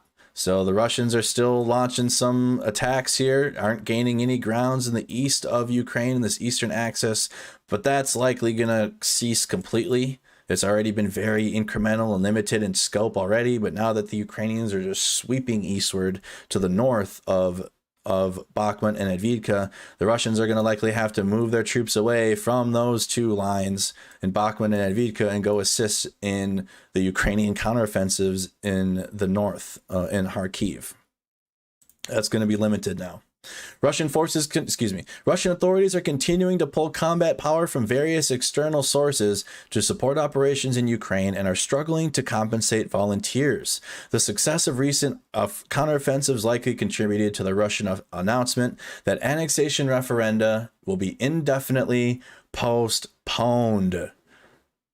Counteroffensives contributed to the Russian announcement that referenda in southern cities and in the east have been postponed, and that is your map breakdown for day 202 of the war in Ukraine. Leave a comment, like the video, make sure you subscribe to the channel, and you are following us here on Facebook. We're live on YouTube, we're live on Facebook every night at 8 p.m. going into a full map breakdown, and then we go into combat footage as part of the live stream. If you guys would like to tune into that, tune in at 8 p.m. every single night as part of the live streams.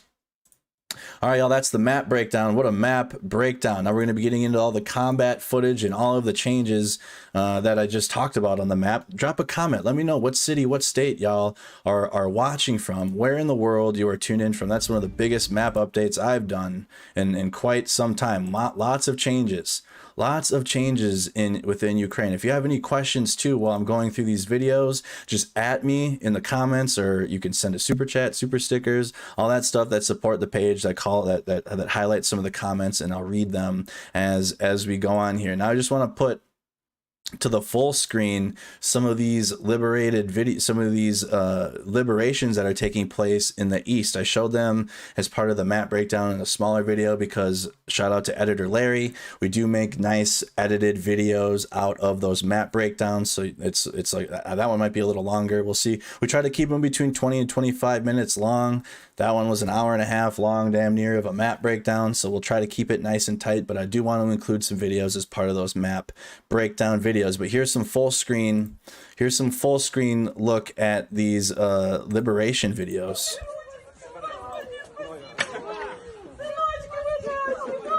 Yes, we need a safety meeting.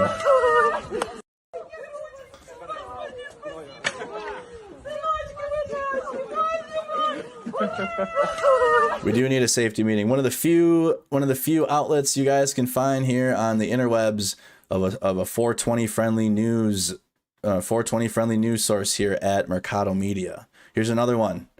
Ukrainian soldier says her guys are coming. She gives him a long hug. Elderly woman freezes when she sees a soldier by her house as she thinks he's from the Russian army. So originally thinks that this soldier's from the Russian military, then realizes it's a Ukrainian soldier. Слава Україні! Да, свої.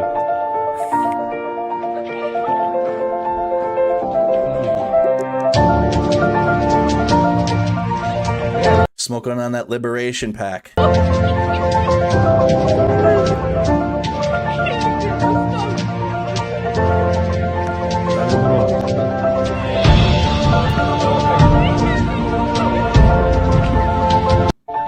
Слава Україні!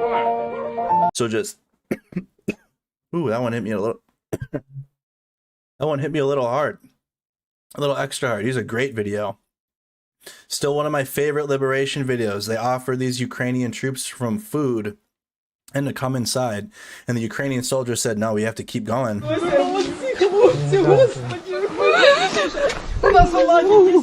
Все добре, все добре.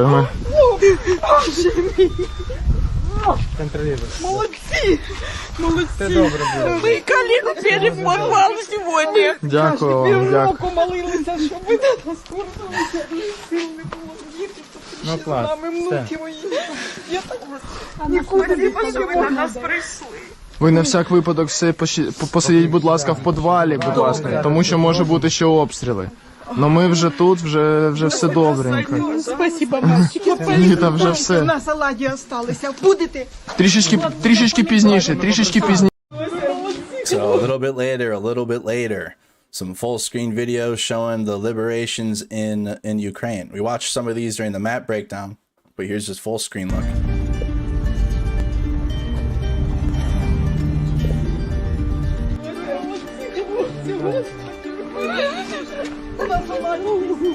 Never gets tiring seeing this. They've been under occupation for 6 months. Все добре. Молодці! Молодці! Ми коліно переформували сьогодні. Дякую вам, дякую. Помолилися, щоб ви до нас повернулися. Ну клас, все.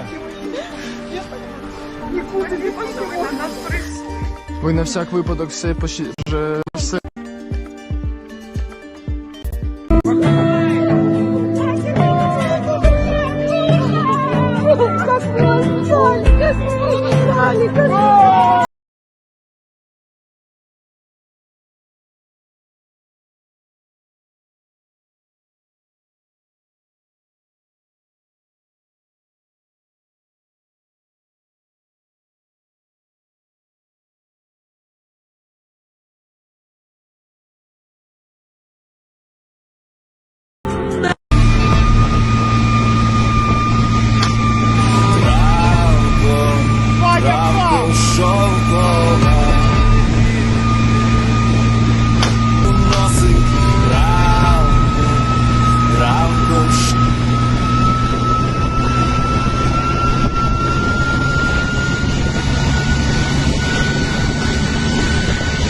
So, videos of Ukrainian military liberating villages, liberation in Ukraine, great vibes.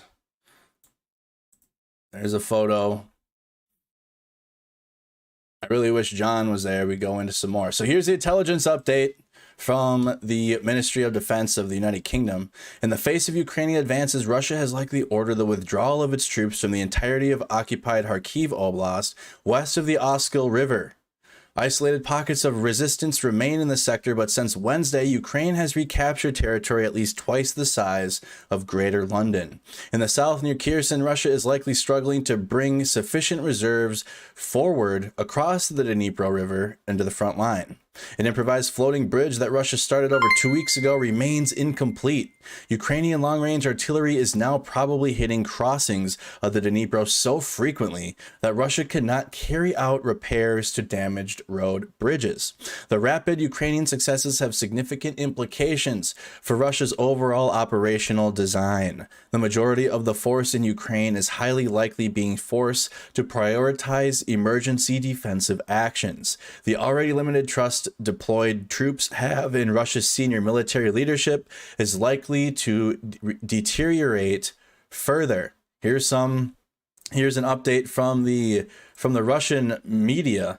Life comes at you fast. Pundits on Russian TV realize that their military is failing and their country is in trouble. They are starting to play the blame game. Some of them finally understand that their genocidal denial of the Ukrainian identity isn't working in Russia's favor.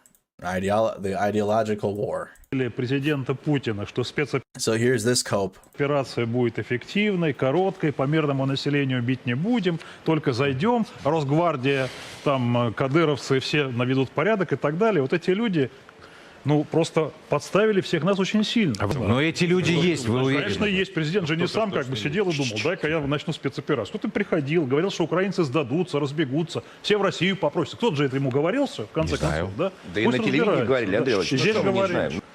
Мы подошли к черте, за которой надо вот просто понимать простую вещь. Победить Украину теми ресурсами, которые сейчас Россия там пытается воевать в режиме колониальной войны, да? Контрактники воюют, там, значит, ЧВК и так далее, мобилизации нет. За риторикой следите. Ну, это невозможно абсолютно, потому что российской армии там противостоит вообще сильная армия, которая по полной программе поддерживает сильнейшие в экономическом, технологическом отношении. This guy's going to the gulag after this, probably. Государства Европы, да, в частности. То есть вы предлагаете мобилизацию провести, военную мобилизацию, не мобилизацию там сознания или экономики? Начать переговоры о прекращении войны и перейти к политическим вопросам. Давайте, Сергей Михайлович, начать переговоры или действовать так, как вот Богдан Анатольевич предлагает? Никаких нацистским режимом Зеленского быть не может. That guy's being sent to the gulag. That first guy. Нацистский режим Зеленского должен быть уничтожен. Господин Надеждин считает, что у нас или мобилизация, война в полный рост. Я напомню, что недавно совсем Владимир Ильич очень правильно сказал, мы еще не начинали. Ну, когда надо будет, начнем. Ну, так уже вот мобилизации не нужно. Надо у нас или начать, или уже расходиться. У нас хватает сил, и все решается. Простите, а чего мы ждем? Вот вы говорите, хватает сил. Мы слышим, что все идет по плану. Но неужели кто-то всерьез верит, что 6 месяцев назад план был, чтобы сейчас мы там оставляли Бакалею, контрнаступление отражали, в Харьковской области не смогли взять Харьков. They're reeling. They are reeling right now. Правильно сказано, надо не забывать, коллеги. Захожу я в Бакалею, мы воюем сегодня с блоком НАТО. Руками украинцев, в том числе хорошо подготовленных. И армия там серьезная, и вооружение серьезное. И наша военная разведка могла предсказать. Поэтому это процесс непростой, война есть война. И все предсказать и предугадать невозможно. Но силы есть, а самое главное, есть политическая воля. И дело будет доведено до конца, до нашей победы. Война — это очень комплексное понятие. И там есть и политическая, и есть психологическая составляющая. Вот нам за последние несколько дней нанесли очень чувствительный психологический удар. Что касается не товарища Надеждина, то еще раз прошу следить за языком. Потому что даже в проброс говорить про колониальные войны недопустимо в нашем случае. Это первое. Второе. Вы политик с таким большим стажем, неужели не можете подняться на одну голову и окинуть весь театр военных действий, а он включает в себя Западную Европу и США? Или вот вы действительно думаете из того, что вы говорите, что мы там протырились через границу и пытаемся отгрызть себе кусочек территории? Идет глобальная война, это ее фрагмент, и именно отсюда надо из этого исходить. Слушайте, для того, чтобы глобальная война, я надеюсь, не начнется. А вот если она начнется, то соотношение сил будет точно не в нашу пользу. So he's saying now that the cope this guy's saying is that they never tried to take any land from Ukraine, that they didn't want that they didn't want a bite of this territory, that the real war is with the United States and it's a global conflict. That's what they're saying now. Говорите, что мы там протырились через границу и пытаемся отгрызть себе кусочек территории. Идет глобальная война, это ее фрагмент, и именно отсюда надо из этого исходить. Слушайте, для того, чтобы глобальная война, я надеюсь, не начнется. А вот если она начнется, то соотношение сил будет точно не в нашу пользу. Так, на секунду. Есть две теории, как вот со всем этим можно бороться. Первые говорят, что нужно просто жестче работать на освобожденных территориях, СМЕРШ, выявление каких-то диверсантов и так далее, и так далее. Вторые говорят нам, что этого мало, и нужно на территории, собственно, с которой отправляют этих террористов, территории государства Украины, делать что-то, что отрезвит людей, отправляющих этих террористов. Ваш принцип какой? Первый, второй или Я какой-то думаю, третий? что ни первый, ни второй случай не поможет обеспечить в полной степени безопасность. И вот эти акты, эти преступления по-прежнему будут совершаться вне зависимости от того, насколько, так сказать, жестко будет действовать СМЕРШ. То есть вы хотите сказать, что это с нами навсегда? Вы сейчас говорите, что это не остановить? На очень долго. Да? На очень долго. Вот был, он и сейчас есть эксперт, который дословно говорил, что российские военные рискуют погибнуть, зайдя в Одессу, только, значит, от объятий одесситов, влюбленных... Stop, dude. Stop it. Влюбленных в русских. Значит, это практически дословно. Случилось то, что случилось после 24 февраля. Мы все понимаем прекрасно, что это не так. Что одесситы не хотят... You want to know where Odessa is? Said that, oh my goodness. I closed out my maps. It's okay. We can open it back. Odessa is not even close to where the Russians have any type of, unless they were to enter from the Transnistria or whatever the hell. Stop. I'm gonna show y'all in case this is your first stream. So here's Odessa. Ukrainian-controlled city of Odessa over here. It's so far away from the Russian... They've been able to shell it from Crimea. There's Odessa, right? Port city. They were able to get an export of grain out of the city. The Ukrainians were, but the Russians were nowhere close to Odessa in terms of ground soldiers, ground troops. There was no threat to Odessa being captured. Right, there was no threat. There was threat of Odessa being demolished by artillery and rockets, but the Russians didn't get any further than, they didn't even take Mykolaiv. This line here you see, this blue line, is as far as the Russians got. This was Russian territory. This blue line here, it's now Ukrainian. Okay, that's another thing I should have mentioned in the map update, is the blue was as far as the Russians got into Ukraine, and now it's liberated territory and the lines changed. But as you can see, the Russians never even got close to Odessa in terms of ground forces advancing onto the city. And to say that the civilians would welcome the Russian troops, the only threat to Odessa was the amount of people overcome with love from Russians welcoming them to Odessa is just complete. Oops, that's a good video though. I clicked the wrong button. Just complete and utter cope garbage. Дословно говорил, что российские военные рискуют погибнуть, зайдя в Одессу, только, значит, от объятий одесситов, влюбленных в русских. Значит, это практически дословно. Случилось то, что случилось после 24 февраля. Мы все понимаем прекрасно, что это не так.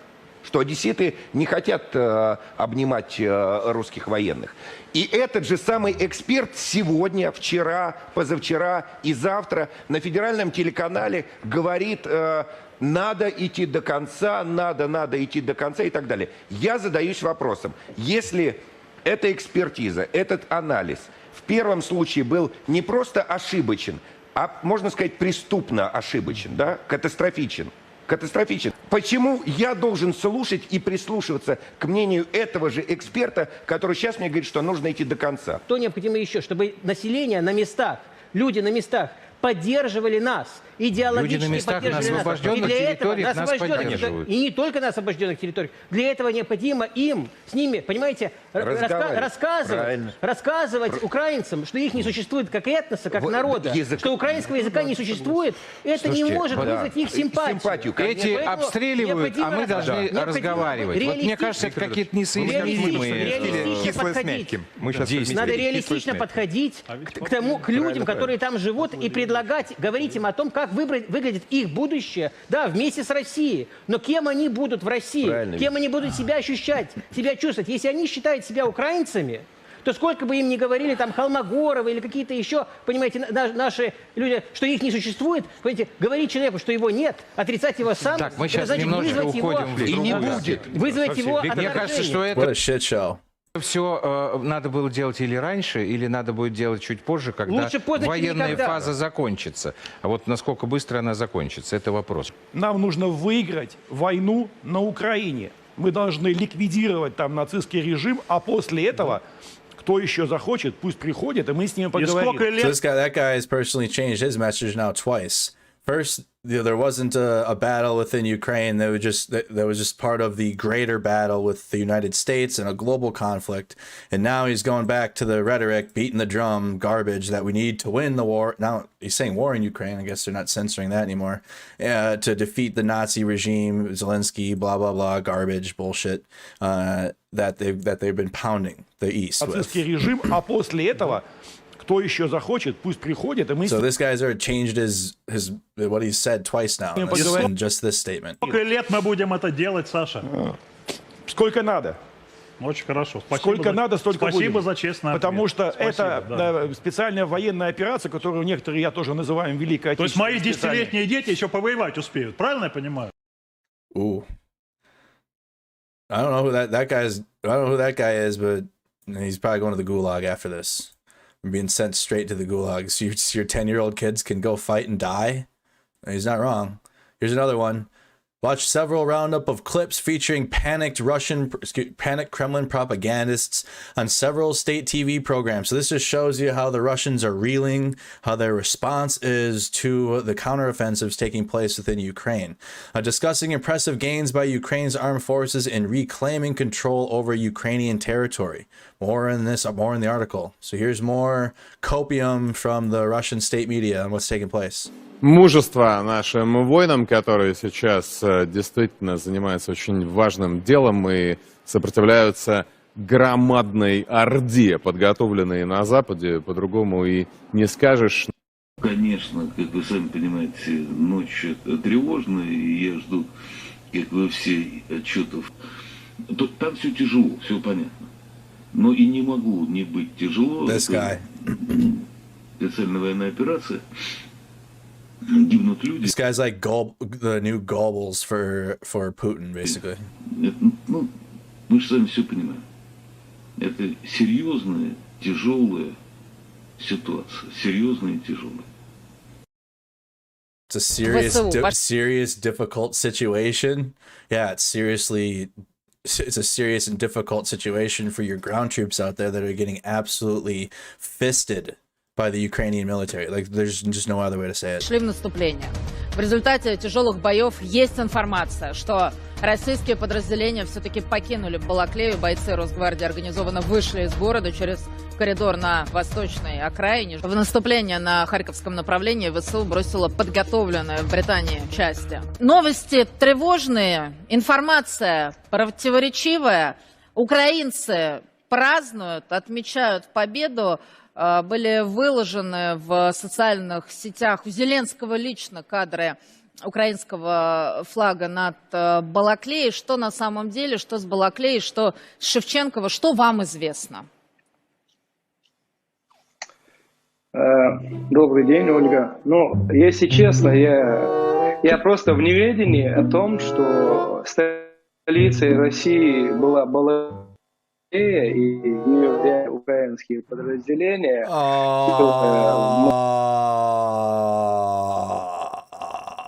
The cope, dude.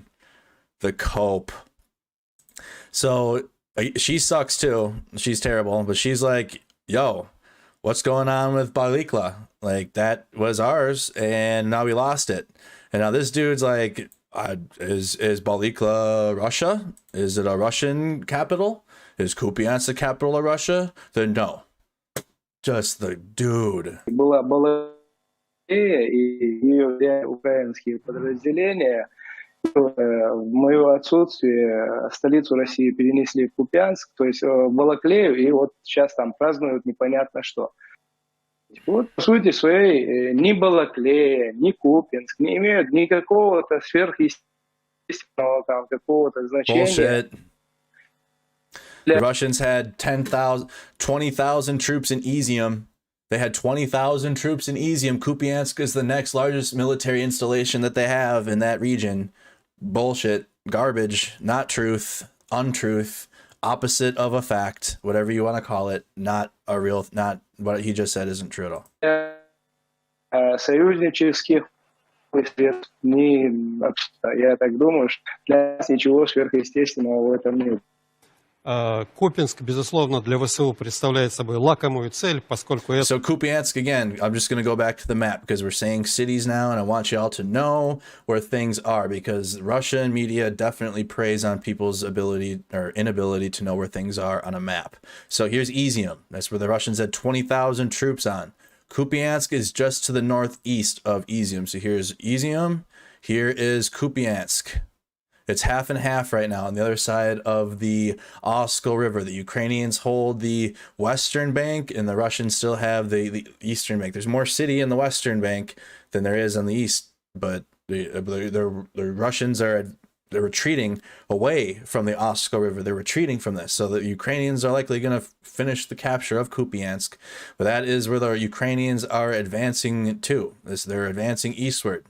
There's Kupiansk. Go back to the video. Это центр пересечения и железнодорожных, и шоссейных. Go back here, Kupiansk. Мою цель, поскольку это центр пересечения и железнодорожных, и шоссейных дорог, это тыловая база, которая снабжает материальными средствами практически всю нашу группировку, которая расположена западнее реки Северский Донец. Поэтому цена вопроса велика. Другой удар вооруженными силами Украины наносится южнее. То есть рассуждать на тему того, что этот населенный пункт не является стратегически важным, ничего страшного, работаем дальше, не совсем было бы корректно. Да, безусловно, это не совсем корректно. Он имеет исключительно важное значение для снабжения. So even this guy, it is an exceptionally high importance. So you have the one Chechen leader in Balikla that was like, that's nothing. And then they even have a guest on their program saying, unquestionably, that is not quite correct. It is an exceptionally high importance of Kupiansk in the areas that Ukraine is liberating. Снабжение всей нашей группировки. Supplying all of our troops in that region. Kupiansk is the second largest. They lost Izium, so Izium's done. Kupiansk is the next largest Russian military hub in the region. Войск, действующих в этом районе. Тревожно, все волнуются, жутко переживают, не допускаем паники, верим, надеемся, желаем успехов нашим военным. Мне представляется абсолютно верным, что Российская Федерация постепенно отходит от общепринятых подходов в отношении Северной Кореи и налаживает отношения с этой страной. Очевидно, что нам необходимо формировать, как сказали бы в советские годы, антиимпериалистический фронт, потому что против России действует коалиция из 53 государств. Что с нами сейчас делает Запад? Запад нам говорит, значит, мы придем полностью вот до зубов вооружены всем, а ты приходи голый. А, ты не хочешь приходить голым, значит, ты слабак. Да все надо брать. Надо создавать им проблемы. Надо использовать как раз те типы вооружений, которые они не понимают, как на них реагировать. В том числе и севернокорейские, да любые. Но я, честно говоря, не очень понимаю, как мы эту битву ведем. Вот я смотрю, что сейчас происходит под Харьковом. Я не собираюсь там даваться в панику, дождемся, что скажет Министерство обороны. Но я реально не понимаю. Мы видим, как весь Запад поставляет оружие. Весь. По-моему, не осталось ни одной страны НАТО, и не только НАТО, которая что-нибудь да не подсунула. Мы де-факто имеем дело против суммарного ВПК больше, чем миллиард в год. 1 триллион. Триллион, прости, не миллиард, триллион в год. И у меня лично большая просьба. Давайте уж пожестче. Давайте уж... А то что это такое? Они пока в нос не получат, они не поймут, что мы говорим серьезно. Это парадоксальная ситуация, не все ее осознают. Дело в том, что... Just a cope session. Biggest cope session I've seen. Действительно, уверенность в нашей победе и в нашей правоте гигантская. Но на эту уверенность нужно отвечать реальными достижениями. Потому что когда ты уверен, что мы должны победить, ты уверен, что наше дело правое, как каждый день все повторяют, а потом ты видишь какие-то заминки. Как же так? Мы правы, мы должны, мы можем, а этого не случается. И поэтому напряжение социальное может возникнуть не потому, что народные массы выступят против военной операции, а потому, что народные массы скажут, а почему она так неактивно ведется? Почему нет этой самой победы? Почему нет продвижения? Отвечу сразу всем, кто нервничает. Дождемся официальных сообщений Министерства обороны. Специальная военная операция, еще раз скажу, это тяжелая мужская работа. Dude was like, where's the successes? Where's the advancements? He responds, let's wait for the official statement from their Ministry of Defense, which is just, they haven't even admitted that they're at war in general, and they won't admit to any, they said that they haven't killed any civilians at all. Тяжелая мужская работа. The Russian Ministry of Defense, trusting the Russian Ministry of Defense, like think of anything untrustworthy, and you could probably find a way to trust that more than the Russian Ministry of Defense. Наши герои делают, что могут. Не бывает все просто. Линия фронта двигается. Бывает в одну сторону, бывает в другую. Важно, чем все закончится. Хочу напомнить Иосифа Виссарионовича Сталина, который призывал расстреливать паникеров. Called for the panic ones to be shot. So that is the Russian media reeling, coping with the Ukrainian successes, trying to figure out what's going on. You have dudes being, this dude Boris Netizen, the former state Duma deputy, likely unpersoned at this point, for being real with what's going on in the east of Ukraine, in the war with the Ukrainian military liberating territory. Ukraine takes substantial victory over Russians in the Kharkiv offensive. Credit to the Telegraph for this report.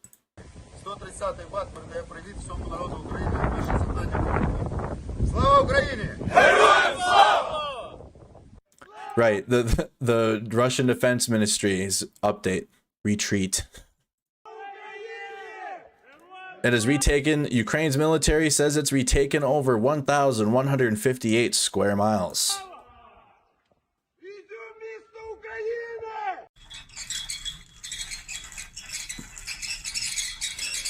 During a rapid Kharkiv region counteroffensive.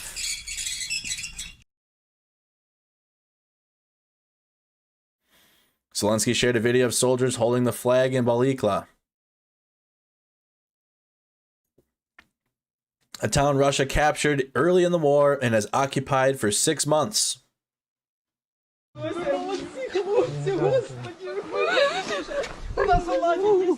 Все добре, все добре. Ну все Карпатська Січ, Ізюм наш.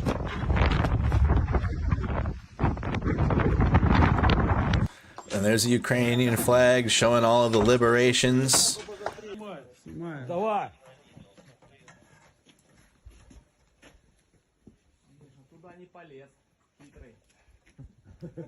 Слава Україні! Showing the victories of the Kharkiv offensive. Here's Ukrainian troops post jubilant videos of Kharkiv conquests. This is from Reuters. Ukrainian troops are sharing jubilant videos from retaken areas in Kharkiv region.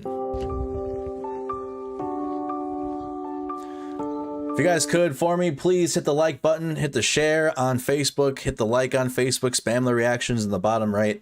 Make sure you're subscribed to the YouTube channel, notification bells turned on. I'm live every night at 8 p.m. Central. Also during the daytime, I'm bringing back daytime news starting tomorrow. You can find those at noon Central if you're interested in daytime news, which I cover a more broad array of topics. It's a much more loose stream. I cover some Ukraine stuff that's happening, breaking. I'm going to be bringing that back, but it's more of a broader news. We'll talk about that towards the end. Join our Discord server. Join our Discord server, link in the description to participate in that. I'll be pulling your guys' stories and videos that you share, you're interested in, up onto the stream and deep diving into them a little further. Село Велика Камишеваха. Наказ виконано. Прапор тут? Прапор ні, перший на баці. Ну так, на ті перші. Трофеї тікали, потопили. Для достижения заявленных целей специальной военной операции по освобождению Донбасса принято решение перегруппировать российские войска, находящиеся в районах Балаклея и Изюма, для наращивания усилий на Донецком направлении. С этой целью в течение 3 суток проведена операция по свертыванию и организованной переброске изюмско-балаклейской группировки войск. Were redeployed. They retreated. So he's announcing that the troops near Balikla and Izium were redeployed to Donetsk. They were destroyed. They were absolutely eviscerated, and the rest are retreating. That's the real news, not this garbage. Балаклейской группировки войск на территорию Донецкой Народной Республики. The Donetsk People's Republic is a Kremlin-backed separatist group.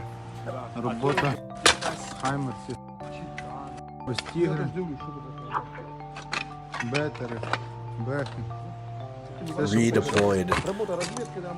I'm saving that one. So whenever the Ukrainians liberate another town, we got to say that the Russians redeployed their they'll keep redeploying their troops into other spots as we go here. So the Russians, they're smoking too close. Like in this video, the Russians probably smoked way too close to this this equipment. They were lighting up, sparking one up, having a smoke break. Things, and the cigarette light, smoking too close to equipment's dangerous in Ukraine, and Russia's redeploying troops. They won't admit to anything. Not a single thing. Yeah, they need to be redeployed to Russia.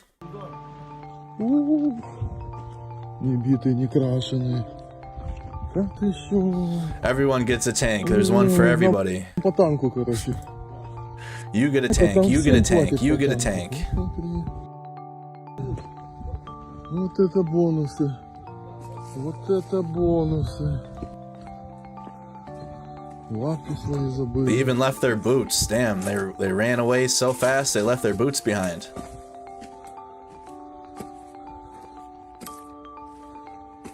A good image of the new Russian military would be a picture of a soldier running away like this.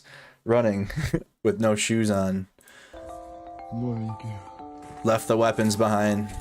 Может сразу ехать на работу. Да ты что, ты посмотри. Как они драпали, ты посмотри. So nice of Russia to leave their equipment as an act of goodwill for the Ukrainian military. These acts of goodwill are getting out of hand. The Russians need to stop. Okay. Now Russia's been giving out so many acts of goodwill to Ukraine. Now Ukraine is overwhelmingly winning in its own country.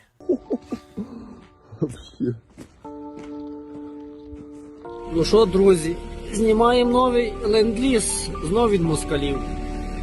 Ізюм. We're filming Lend-Lease equipment provided by Moscow. It's an Izium. Izium. It's free real estate.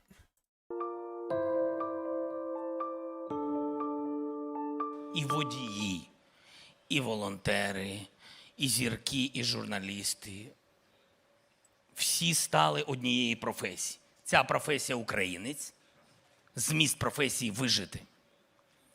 І тому це головна наша контратака. Це наш дім і немає виходу. Це наше, і ми його будемо захищати. Виходу немає. Вихід один – перемогти. Це ціль, щоб вижити. Дякую! Thank you. We brought you a hot breakfast. Дякую! So that's the more on the Ukrainian counteroffensives on Russian positions in Kharkiv as the counteroffensives continue. Here's from Sky News, Ukraine war. Ukrainian forces on a roll as panicked Russians retreat. A warning, her report includes images of the bodies of some victims killed when the Russians took over. I'll fast forward through when we get to that part. All right, we've seen war crimes here on the stream.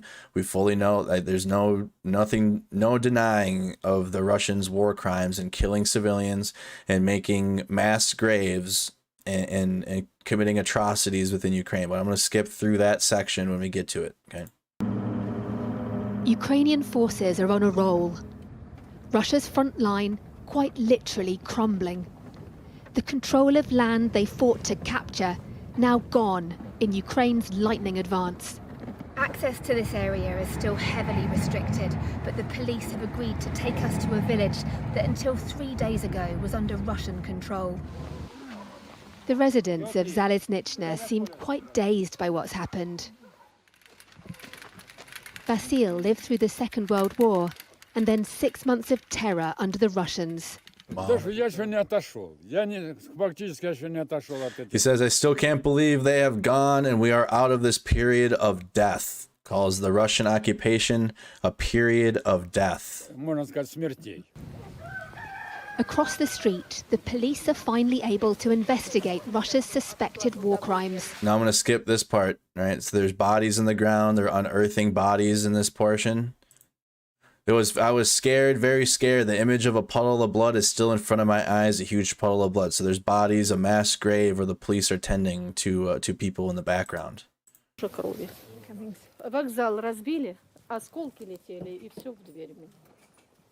Maria shows us her end of the property and where it had been hit by shrapnel during the occupation. Oh wow, that must have been really scary for you. А это ж, видите, через дверь сюда выбило стекло и вот туда в шифонер влетело.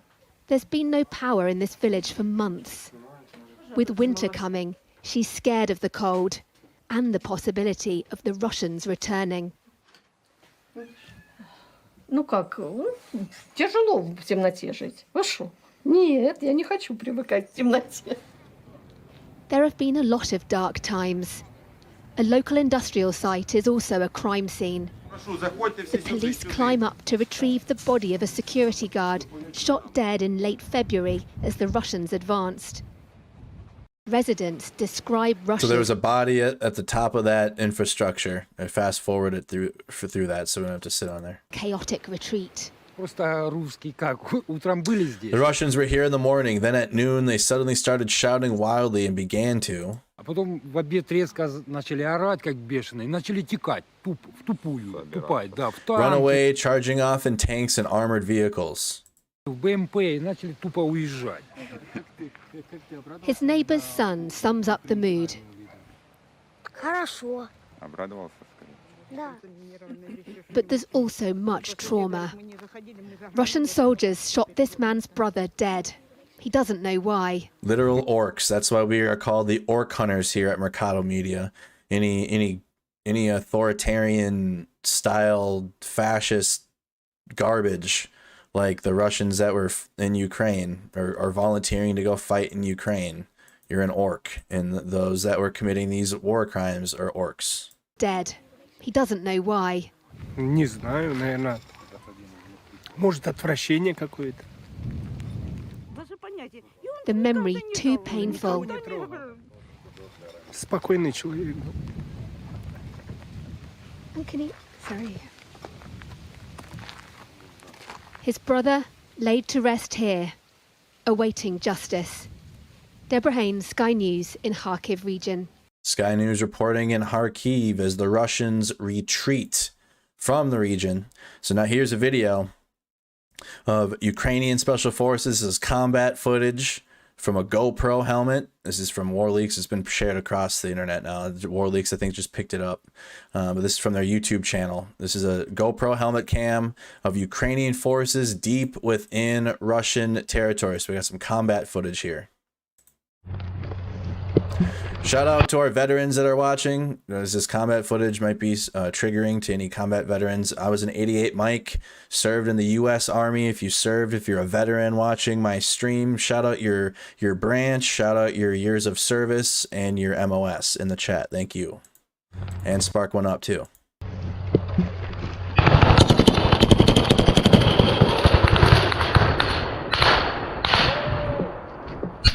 Стоп, стрельба!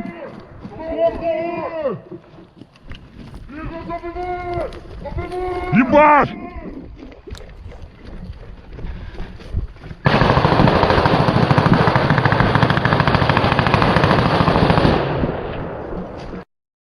So this is Kremina, is a small town east of Severodonetsk into Russian territory.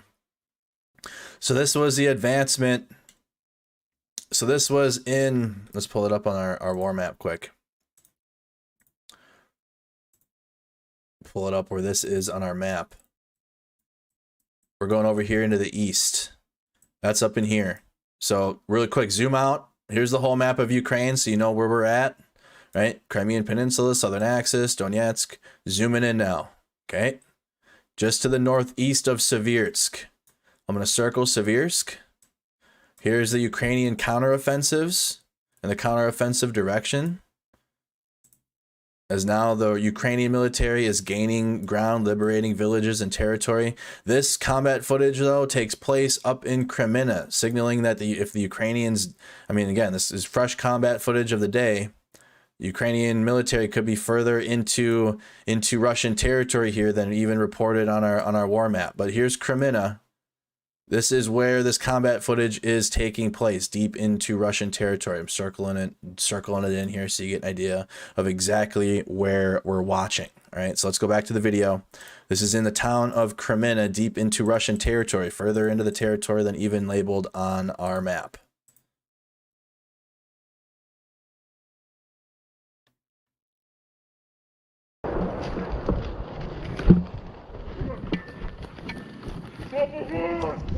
Свобод!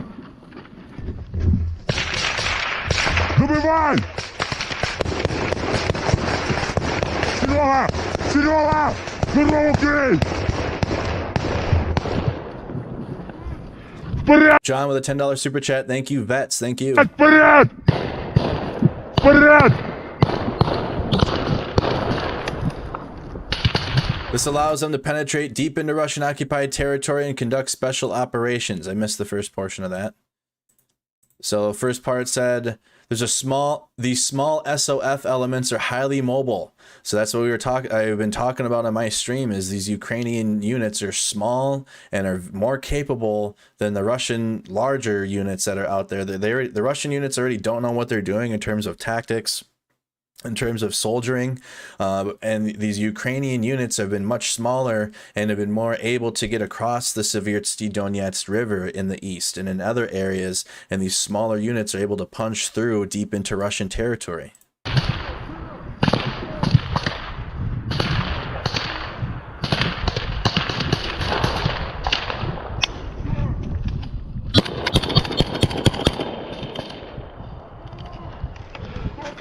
Вперед! Швидше! There have been many rumors amongst Russian troops that NATO trained Ukrainian forces and are constantly wreaking havoc behind Russian lines. Швидко забрали відход! Бігом! Фланг забирай, Серега! This video seems to confirm that.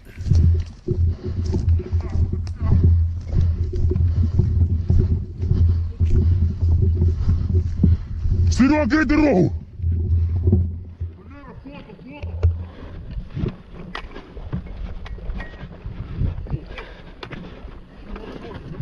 Один! Крой, крой, крой! Горить, горить, Валя! Обережно, Валя! Отход! Коридор! Took a picture of the vehicle and they're moving back.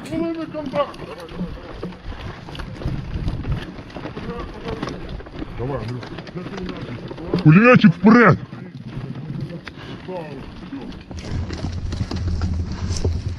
Забрали рюкзак!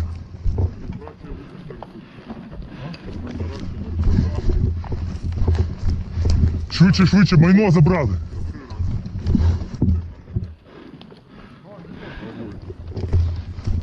So the editor's explaining why they had to put text in the videos. Іван, де майно? Рюкзак де? Вперед, вперед, витягуй людей, забирай.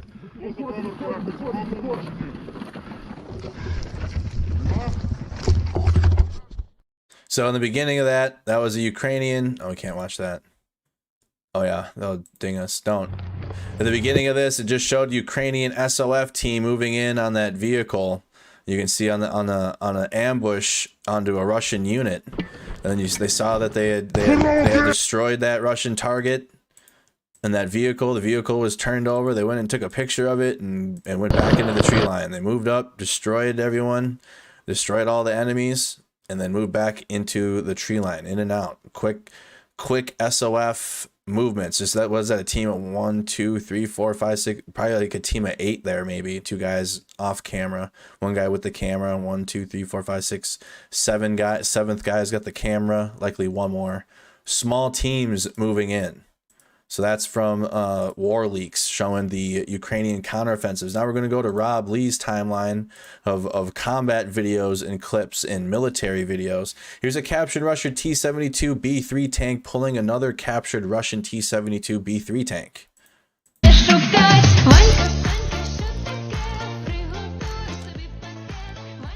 Ukrainians using a captured tank to pull another captured tank. See the Ukrainian paint on that T-72 with the flag. And there's a T-72 behind it being towed. Here's a video showing 9 captured Russian T-80s and T-80 BV tanks, a UR-77 Miklik, a Brem-1, a BTR-82, and a communications vehicle. Вот это бонусы. Captured Russian equipment here. Russians leaving everything behind as all these acts of goodwill. There's the boots.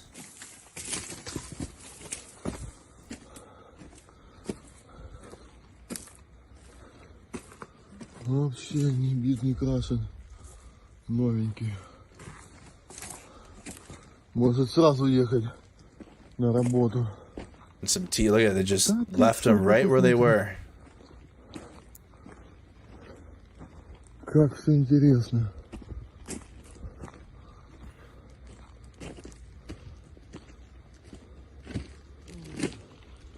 Like a fuck this shit, I'm out situation. Как драпали, ты посмотри. Still with their cannons raised. Just left them. Like, listen, have we seen this before? Yes, we have. In Kyiv. This is almost the exact same views that we're seeing here, the same imagery of abandoned vehicles that are just kind of stuck in time of where they were in a combat position.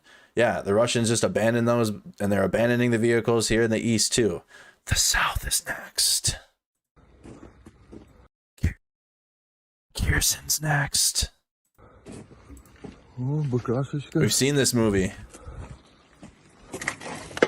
This was Kyiv in the springtime before summer came. Нормально. Нормально. Букашечку добирай. Так и все.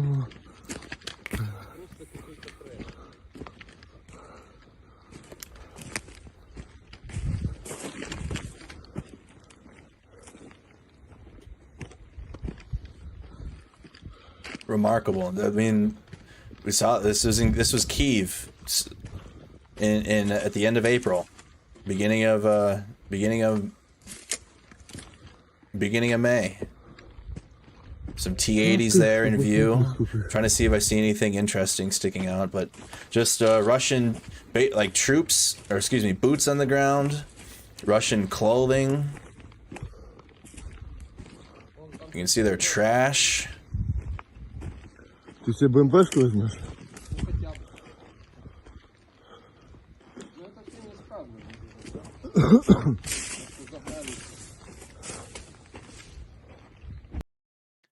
That was a bunch of Russian positions and vehicles. Again, that was a T-80 tanks. You got a Brem 1 in there, BTR-82 communications vehicles. Here's pictures of the Ukrainian military taking photos with the Russian vehicles that have been captured or destroyed as part of this Eastern counteroffensive. If everybody could take a quick moment and like the video for me on YouTube, just close the chat out, hit that like button and come right back, and then come back to the chat. I love having an active chat community, but just quickly go and hit that like button for me if you could. Russian BMP-2 with an additional side armor and a Konkat ERA blocks. Additional side armor. Wow, they painted the wooden armor green. At least that cope armor blends a little better. Did it help? Absolutely not. Photos from 2 days ago of captured BMP-2s and a T-72B3 OBR 2016 tank from Russia's 26th Tank Regiment. Not sure if I previously recorded it. I don't think I've seen this. I've seen these photos. I've seen a lot of captured Russian vehicles. But these photos look newer. Using plate armor. Oh my god. Using plates for side armor on your vehicles, dude. That's the struggle. Using your plate carriers as side armor for the vehicles. That's tough. Video of a failed attack by Ukrainian forces in Pisky with tanks, BMPs, and infantry. Okay, so if this is a failed attack, failed or not, that means that the Ukrainians are attempting to move on Pisky as well. So let's go down to the south here. So we already have reports from shout out to Dennis Davidov and Dennis's channel, who gets direct information from Ukrainian sources, and he reported that there's Ukrainian counteroffensives in Marinka in the south here. This is on the other side of Donetsk Oblast, and this would indicate that the Ukrainians are fighting or attempting to fight over the town of Pisky, just to the northeast of the town of Marinka. I'm going to highlight Donetsk. This is just on the outskirts of Donetsk, as the Russians, as of late, have moved into Pisky and have taken the town of Pisky and are advancing through Marinka. That things are changing. Things are changing. What's happening north of Donetsk in the Kharkiv Oblast and the Ukrainian counteroffensive successes have completely turned everything around everywhere else. So now you have the Ukrainians fighting. Nevertheless, it was a failed attack, but it just signals that there are attacks happening. Okay, so things are happening.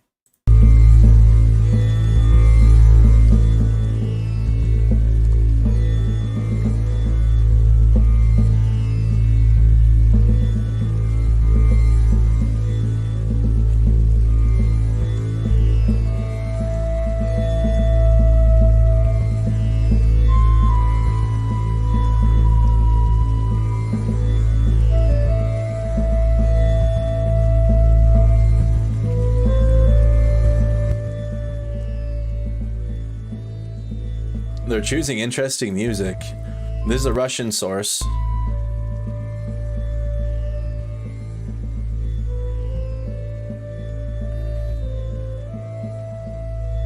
They're not using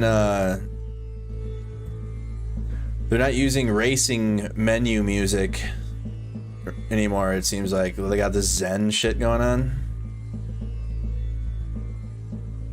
Dude, look how full scale this Ukrainian counteroffensive is, though. Do you see how many vehicles Ukraine's throwing at this? That is an advance. Regardless if this failed or not, could have been a probing attack. Look at how many vehicles Ukraine threw at this thing. Ukraine is not playing around.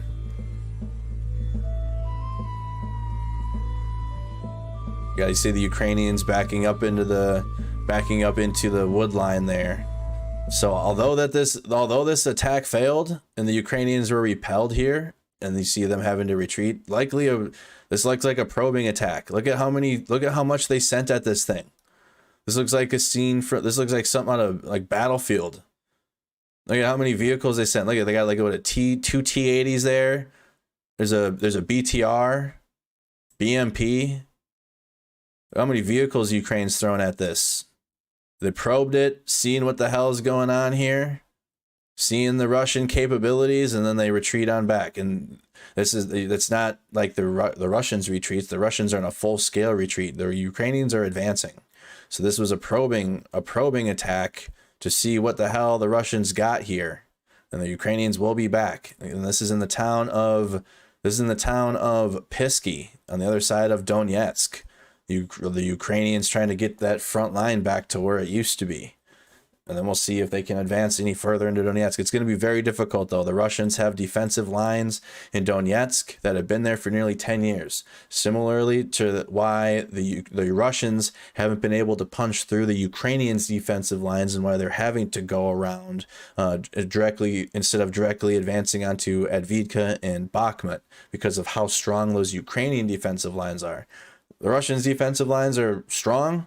We'll see how they are against some reinforcements and some HIMARS and some increased HIMARS presence, and some of the safety nets that the Russians had north of their positions are going to be gone. So we'll see how strong those defensive lines really are. They've been strong for nearly 10 years. The Ukrainians haven't been able to push them back with what they've had, but now Ukraine has more in the east, and we'll see how that changes. Video of a Russian military BTR that was reportedly ambushed by Ukrainian saboteurs retreating from Kharkiv. So you got a Russian military vehicle that was ambushed by Ukrainian saboteurs in the middle of a retreat. Oof.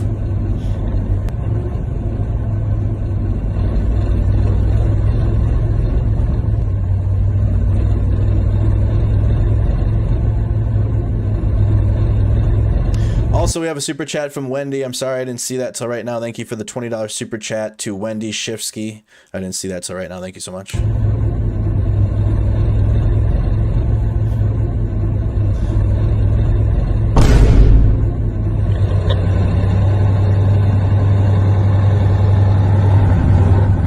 You thought you were just going to leave Ukraine scotch-free?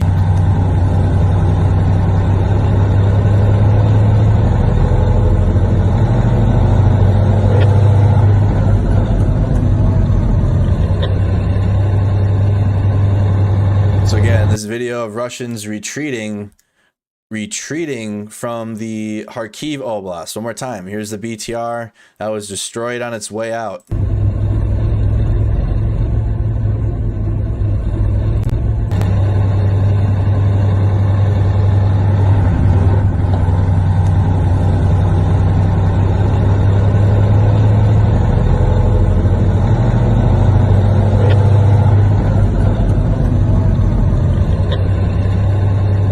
They stopped for a smoke break on their way out of Kharkiv. That's what happened. It's, again, smoking kills. Smoking's bad for your health unless you have safety meetings. That was a retreat meeting. Video from one of the Ukrainian BMP-2s in that armored column. Okay, in that arm, that means there's more than one. What are we seeing here? Ukrainian, okay. The Ukrainian T-64A based minesweepers are pretty interesting. Also spot the Gamaya pressed into service behind. So Ukrainian mine rollers on the T-64s. That's old.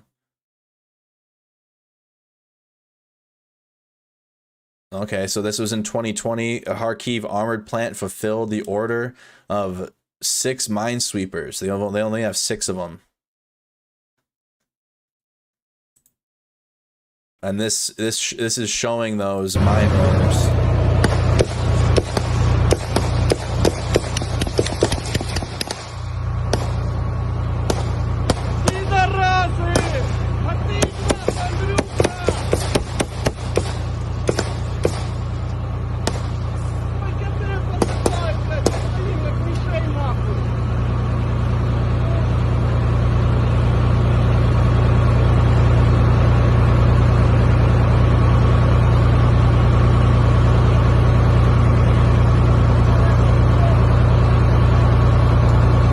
Like this convoy is taking small arms fire here. What's the description say?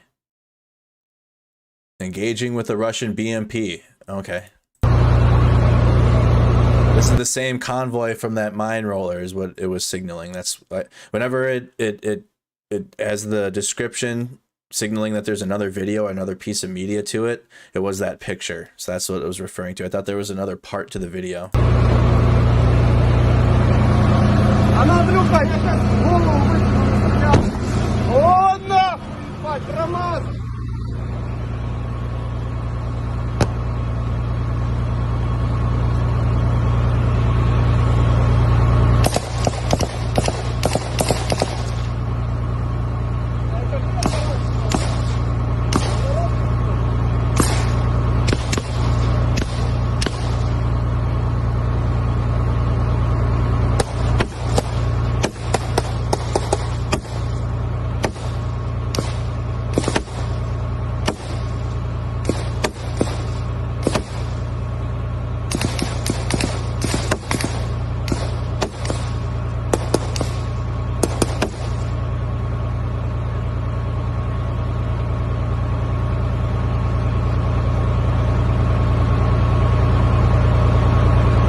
Wow. So you can see them engage with that BMP-2, and then they engaged in the, they were looked like the Russian military was creeping up there on them.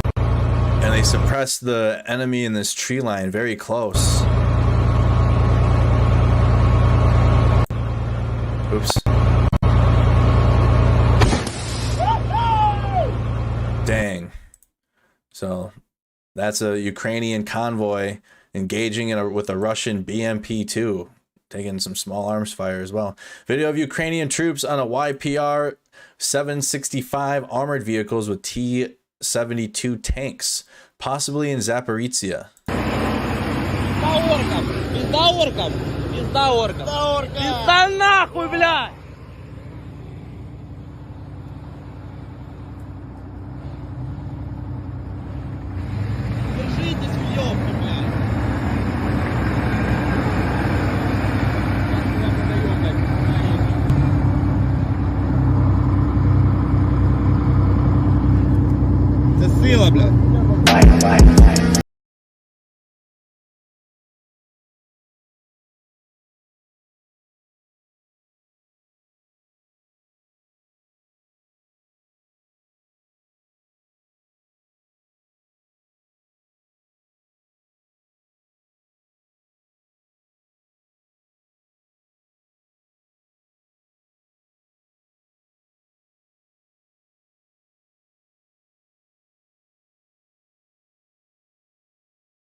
So again, that shows more Ukrainian troops advancing with their counteroffensives, and those were likely in Zaporizhia.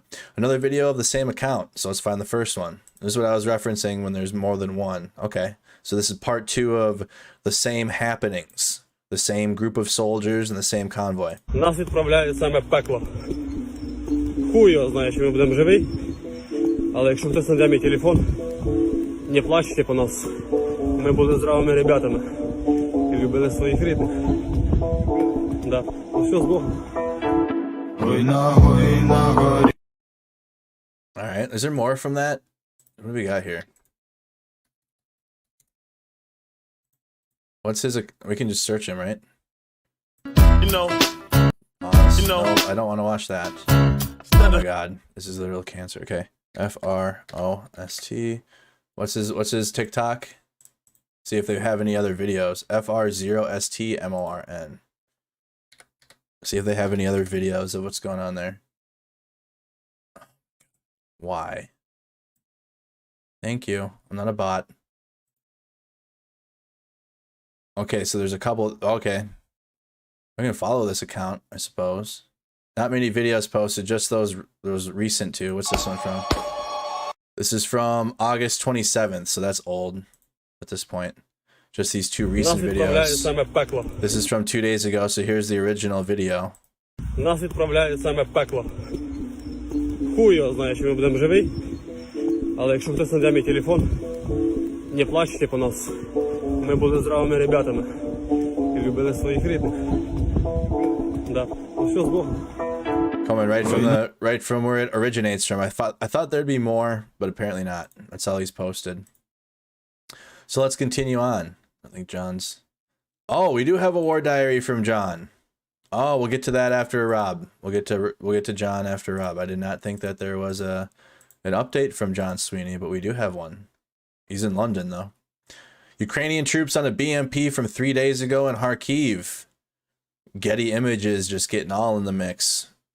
Getty Images has pictures of the Russian military and now Ukraine. Look at how many extra blue bands they have taped on their helmets and on their shoulders, really signaling that this is the Ukrainian military coming. Again, the Ukrainian military identifies with blue, yellow, and green. Russian military identifies with red and white. Photos of a captured Russian Orlan 10 UAV from Russia's 15th Army Aviation Brigade captured in Kupiansk. Captured in Kupiansk, which is the next major Russian hub that the Ukrainians are advancing through and liberating. They just need to get to the other side of the Oskol River to completely capture all of Kupiansk. I overcounted the destroyed T-72 tank. It is actually just the hull. What are we looking at here? Okay. Russia decided to create the Third Army Corps, but it seems like they decided to do it in Ukraine and for Ukraine. What is this? The no panic thread continues. No panic. For sure. Oh, this is the Third Army. Yeah, no panic. Hashtag no panic.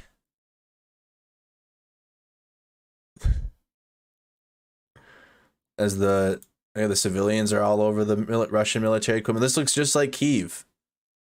When the Ukrainians repelled all of the Russians out of the Kyiv Oblast.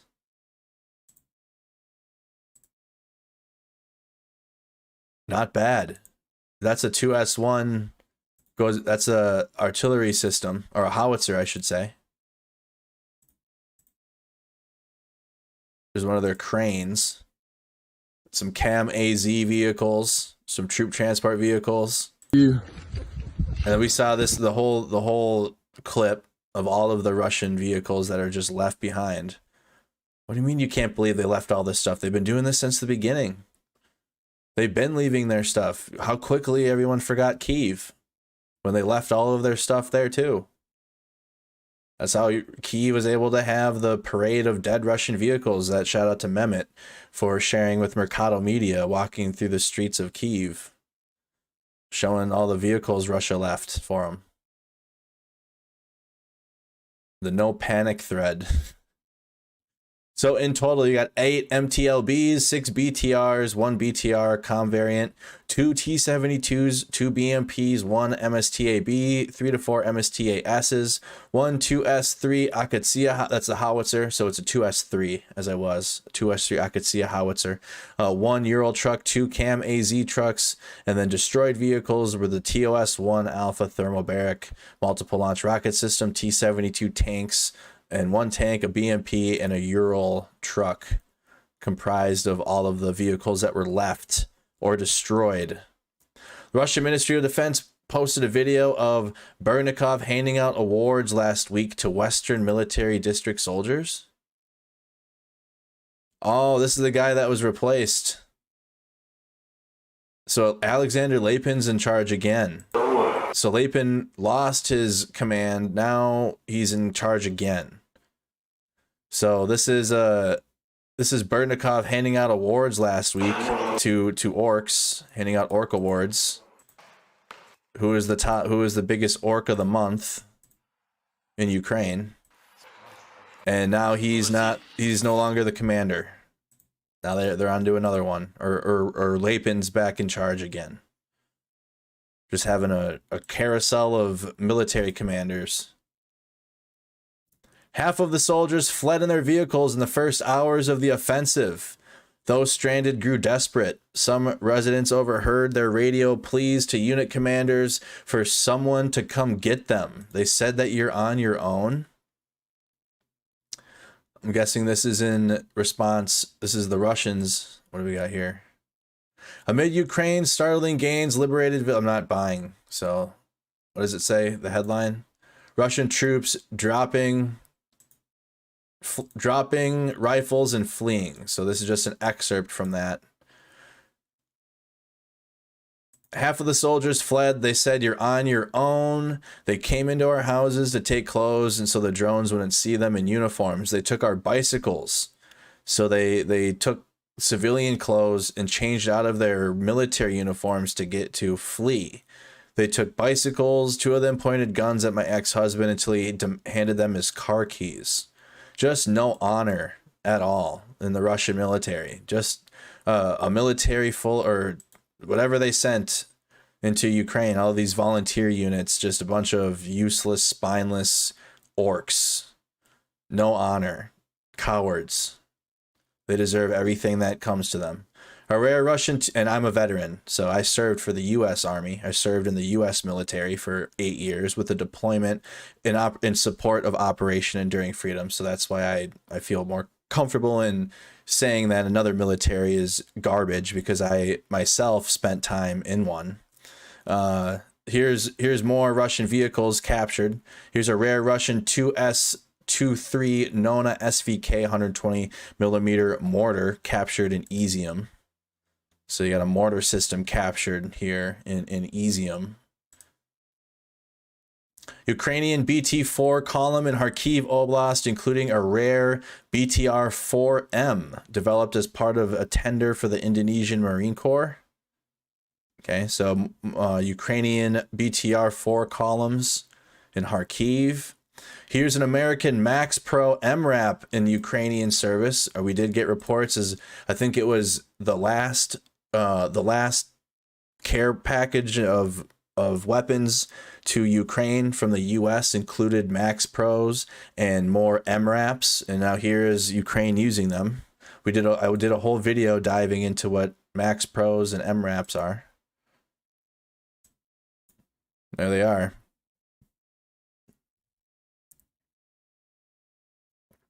Those things are badass. Really top heavy though. You can't take fast turns if you're going quick. But they all of these MRAPs, all of these vehicles have a V-shaped hole underneath that will protect from mines, because the Russians laid a lot of mines down. I mean, in the Middle East we had to worry about IEDs. So I mean mines. I'm not an expert in, like a combat engineer would know that probably more than me. And like the complete difference between like an IED and like a mine. I guess you got pressure plate mines. You drive over it. You have to. I guess if you're in a vicinity of it, it could blow up. Whereas a lot of the IEDs in the Middle East were like cell phone triggered, or like you had to worry about wires. Like I know very specifically how to look for an IED. I couldn't imagine. With a mine, I don't think I've ever seen a mine. But that vehicle is designed to take such a impact underneath the vehicle and not kill everybody in the cab. UK provided FV-103 Spartan armored vehicles in Ukrainian service in the Kharkiv Oblast. So some more vehicles. UK provided FV-103 Spartan armored vehicles. What is this? Oh, we haven't looked at this one. What does this do? Here's a new piece of equipment. United Kingdom sent this. What is the FV-103 Spartan sent to Ukraine? Hello everyone, I thought I would do a little video here because we've had confirmation that some of the equipment sent by Britain is now in the country. Specifically, the FV-103 Spartan. It looks like the M113. Is this the UK's version? Yeah. I don't think we need to spend too. That looks just like a. It looks like it's got a cannon on it though. It's a low profile 75mm. Okay, so it's just the UK's M113 basically. Okay, we don't need to spend. We've done that one. Hopefully, it's better than the M113. Video of Russian K-63969 Typhoon K MRAP overturning in Mykolaiv. So you got a Russian Typhoon K MRAP vehicle flipping over in Mykolaiv. We are live, Mustang 6. Оце тікав, сука. Слоненятко бігло, впало і потовкло собі їбало. And there it goes. Tipped right on over. In response to comments from President Zelensky, Dmitry Medvedev posted on Telegram, "The current ultimatums are a warm-up for kids, a preview of demands to be made in the future. He knows them, the total surrender of the Kyiv regime on Russia's terms." Russia's current negotiating position on Ukraine is nothing but a warm-up for kids, because the eventual demand may be a total surrender of the Kyiv regime, the deputy head of Russia's Security Council Dmitry Medvedev said on his Telegram channel on Monday. He drew attention to the Ukrainian President Vladimir Zelensky's statements about his refusal to conduct a dialogue with those who put forward ultimatums. The current ultimatums are a warm-up for kids, a preview of demands to be made in the future. He knows them, a total surrender of the Kyiv regime on Russia's terms. Earlier, Zelensky said in an interview with CNN at the moment he was not ready to negotiate with Moscow. Hell no. Every negotiation, even at the beginning of the initial invasion, Russia would just kill civilians as part of it. Well, I don't blame Zelensky for not wanting to negotiate at all with Russia until Russia just completely... And at this point, Ukraine is in the negotiating upper hand with their successes. Russia is not in the negotiating upper hand. Reportedly footage of the crash. There is another video showing the Su-25 crashing, but people filming this say there was an Su-34 and the pilots reportedly ejected safely. This is part 2. Baza reports that a Russian military aircraft, likely an Su-34, crashed in Crimea. So the reports are that they ejected safely, but here is the Su-34 crashing. Недалеко от Воронцовки самолет упал. Су-34, да? Су-34 сегодня утром. 5 километров где-то от Воронцовки. Хлопок сильный был, нас спасут. Прыгнул, не долетел, подбитый. Хлопнулся в поле. Все уже нормально. Летчики живые, все хорошо. Только самолет потеряли. Недалеко от Воронцовки самолет упал. Су-34, да? You can see the trucks. It's crashed out into the field. It's behind the two vehicles in the distance. Is there another one? Here we go. Ukraine-Russian war. 2 Russian planes touched the air, then 1 crashed, likely in Crimea.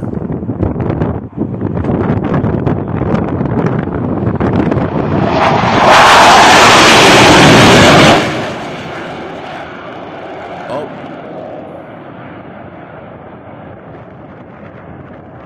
Oh, shit. Dang.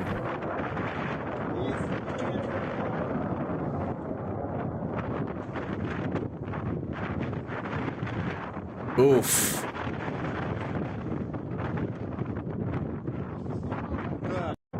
Oof. One more time on that. So this is the, I'll turn it down some. That was very loud. I apologize for any of our viewers with headphones in, but here it is a little bit quieter. Oof.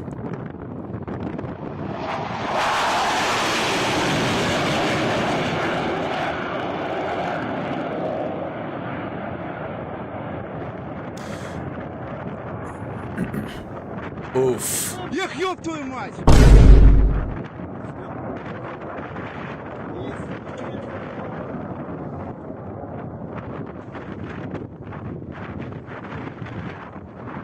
Oof.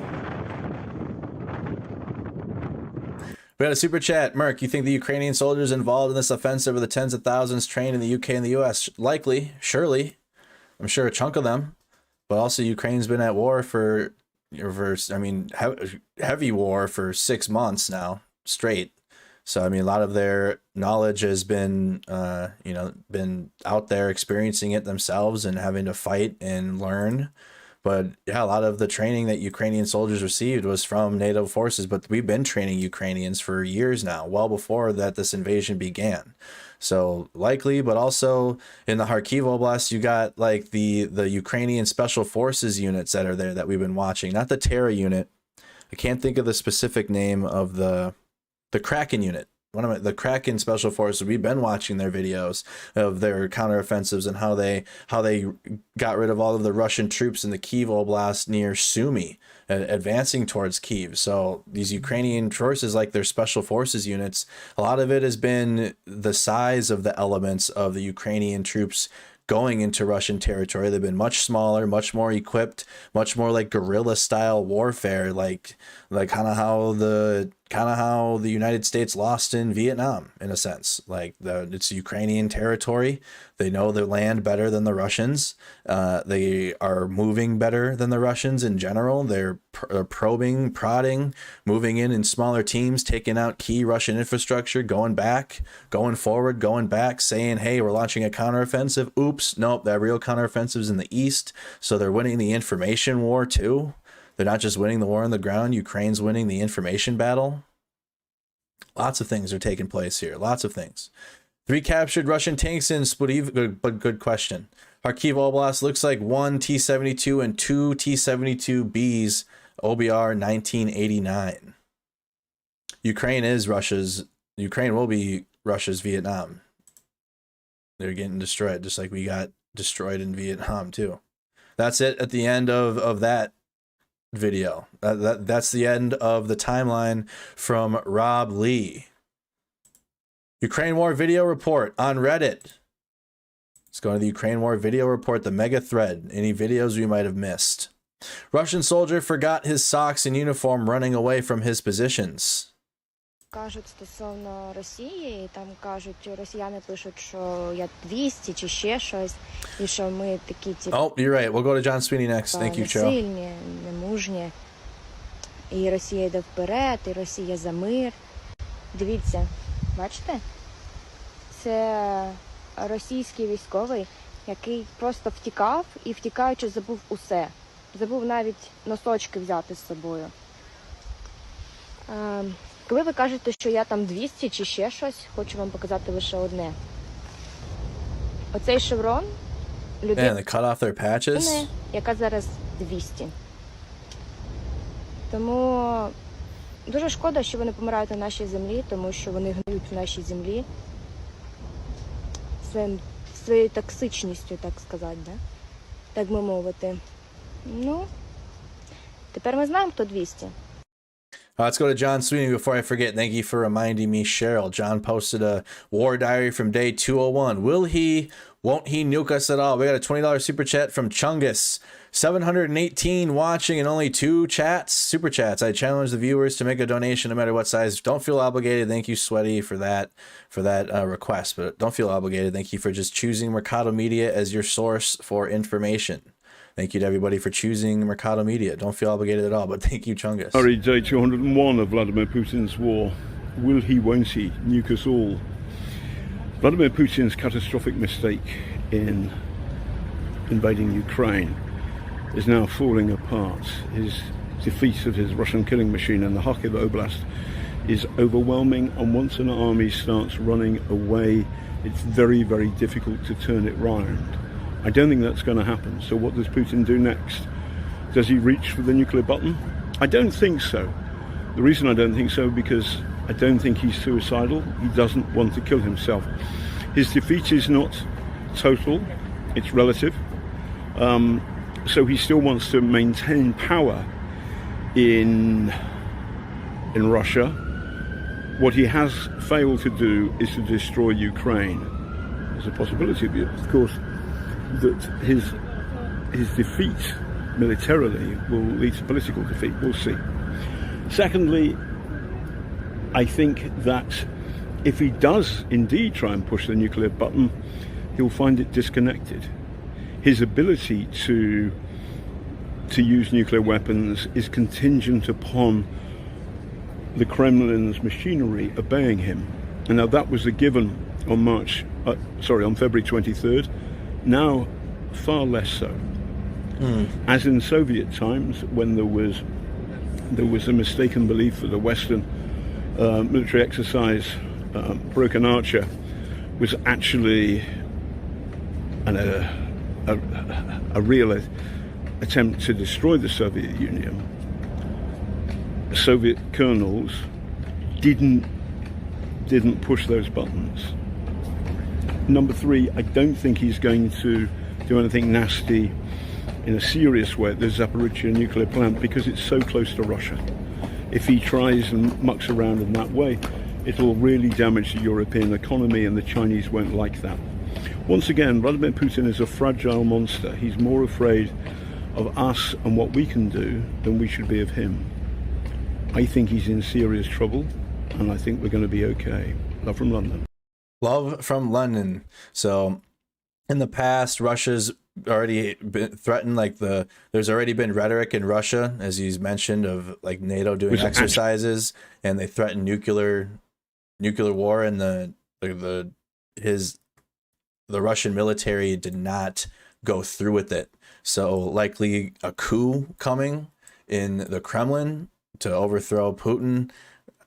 It's going to get messy in the Kremlin. It's already starting to get messy now. The rhetoric isn't on par. The ideology is getting scrambled now. The media, which is the big controlling point of the Russian machine, they're discombobulated at the moment. Thank you, Cora, for $10 super chat. Thank you, Rose, and then thank you, Rose G, for the big super chats in the chat. Just reeling right now at this point. They're hit. The Kremlin and the Russians don't know what to do. They don't know what to make of everything that's going on right now, and you can see that through their rhetoric in their videos of what they're saying on media, because that's their biggest weapon of their propaganda is the media and what's being said. So I don't show any POW videos on Mercado Media here, but there's videos of a plethora of Russian POW videos of Ukrainian soldiers capturing Russian troops. Treats for the boys. That's a good boy. Oh, he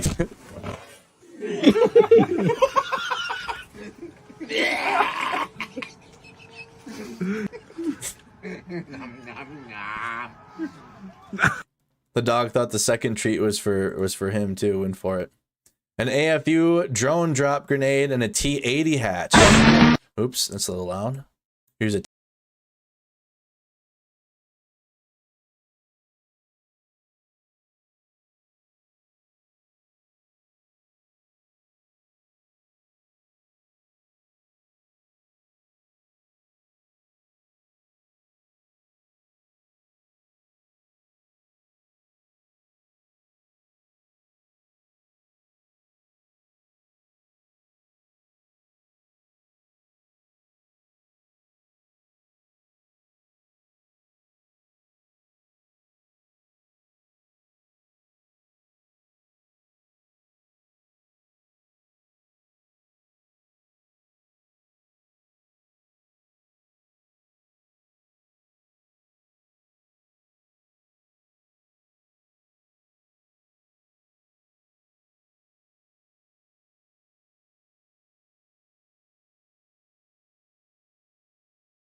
A grenade drops inside of a T-80 hatch, destroying T-80 tanks.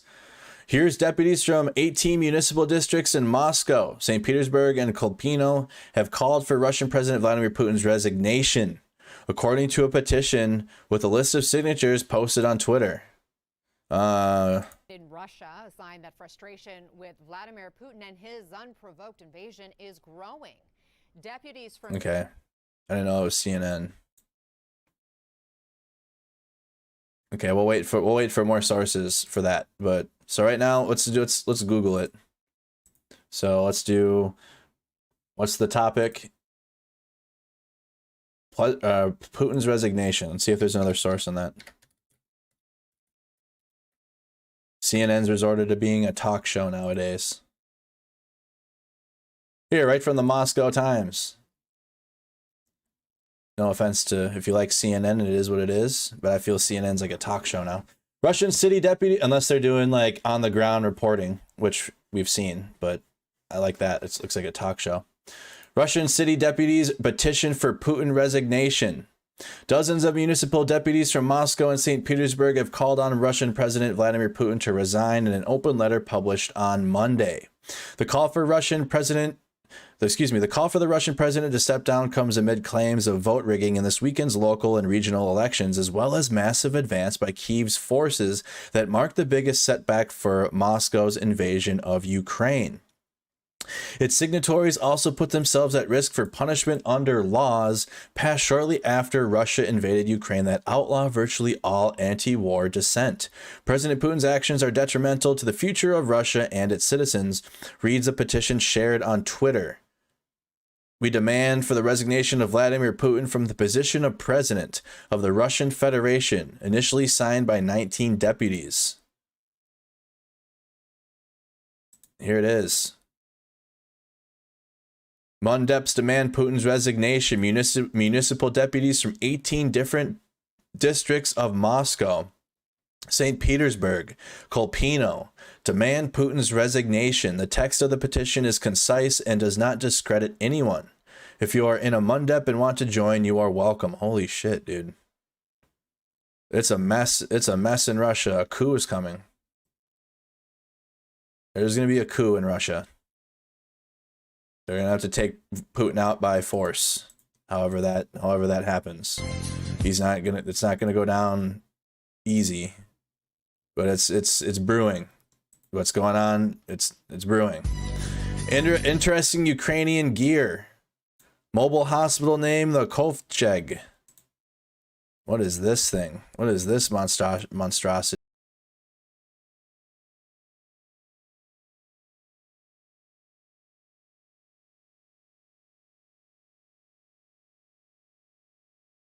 Wow, thing looks like one of the Jurassic Park Lost World vehicles. That looks intense. It's one of their medical vehicles. Local or mobile medical hospital. Interesting. Ukrainian soldier comes across a VDV flag.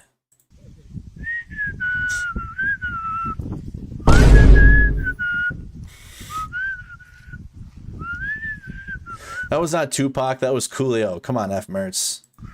Десантничка, блядь. Вот так, Come on now. на звездочку, сука. СССРовська вот так. Вот, ай, заебись. Okay, he's peeing on it. All right, we can go. In Belgrade, there's a huge traffic jam. Huge traffic jam in Belgrade. Likely trying to evacuate from the space. I don't see Ukraine advancing into Russian territory. I don't see that at all. You can comment in the chat if you think Ukraine's going to go beyond its own borders into Russia. I don't feel it will. Nevertheless, here's a video of Russians in Belgrade evacuating from the area.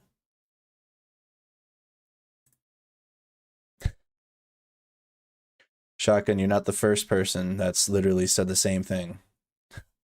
We're 420 friendly over here on Mercado Media. We just stay lit and make sure that the news is accurate and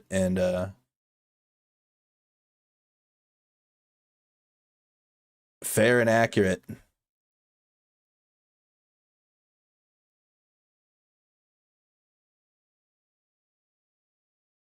Wow, what a long line of vehicles there. Something big is burning near Moscow. Russians smoking too close to their own cities now. I'll do a poll. I'll make it into a poll. You guys can vote. Do you think Ukraine's going to go beyond its own borders into Russia? I do not. So I'm going to vote no, but I'll put that as a poll right now.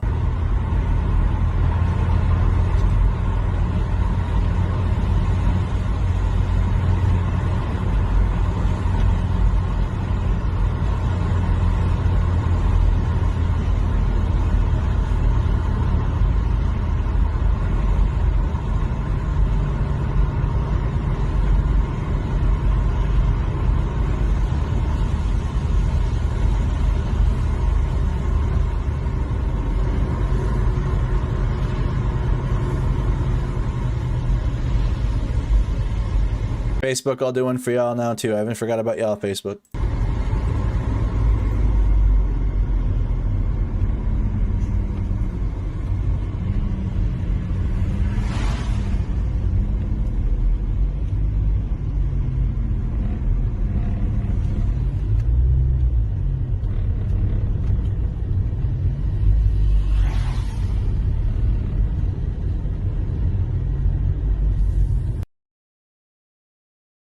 More video, that's a still image. I'm just finishing the poll on Facebook.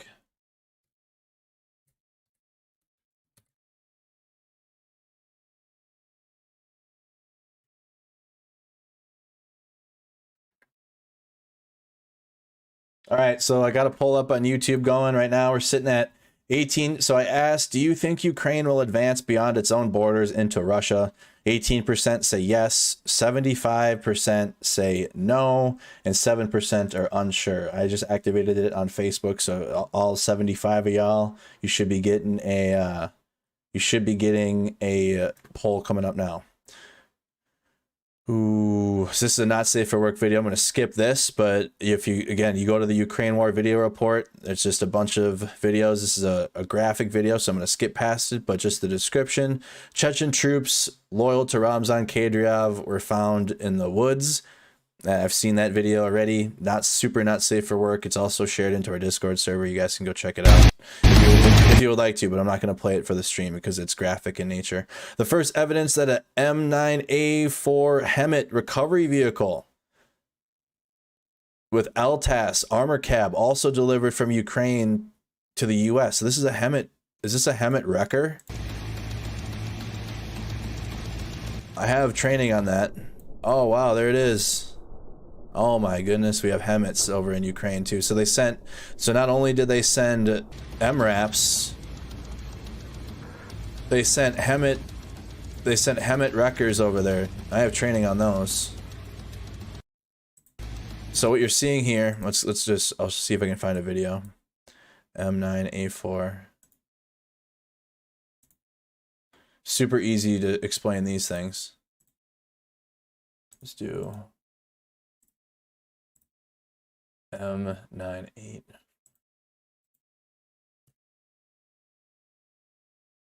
A4 wrecker. Here's an idea of what this thing can do. Just a quick video. Can't go now. This was a bad day for whatever soldier flipped this.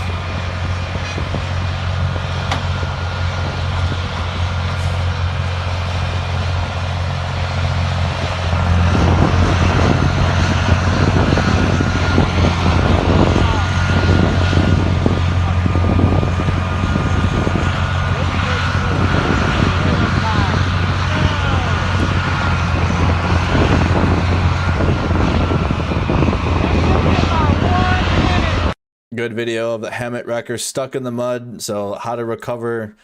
This is just the perfect recovery vehicle, and I'm so trained on these things. Oof, man, I would love to get it stuck though. I never got to do that training, to be the one to get it stuck in there. Oof, I won't do that. That's scary. I don't know about all that. But here's the HEMET wrecker recovery vehicle, and you got to use the crane, and you got to use a winch. They'll pull it right out. I want to have been the one to crawl under there, though. Fuck that.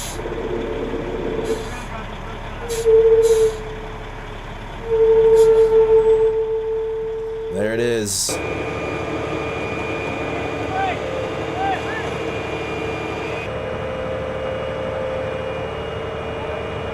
This is going to be huge in the coming months when fall turns to winter. Then things start to change. The terrain starts to change. This is crucial for the Ukrainian forces in the east, because we know that that Sherwood Forest region, this forested area of Ukraine, is just tough terrain. Like very difficult, right over in here, right where the counteroffensives are happening, over in Svitoritsk, Borodarichny. This terrain is gross, okay? So these recovery vehicles, these vehicles that are able to drive through this terrain, is going to be crucial for the Ukrainian military. I mean, I've trained on them. They're junk in Alaska. We had old ones. We had LHSs, old transmissions. These ones are much better. The Ukrainians are getting. The ones we had in Alaska were just dog crap, and the transmission would blow out every time. This is how it all started in 2014. Armed terrorists and mercenaries of the Russian, they began to seize administrations in eastern Ukraine. Ukraine launched an anti-terrorist operation. Someone else wants to say that it was not Russia that started everything. So this is in 2014, how it all really started in the East.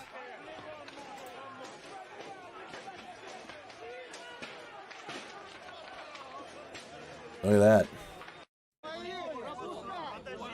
And then they were armed. So this is the advancement of the DPR LNR in the East, getting militarized.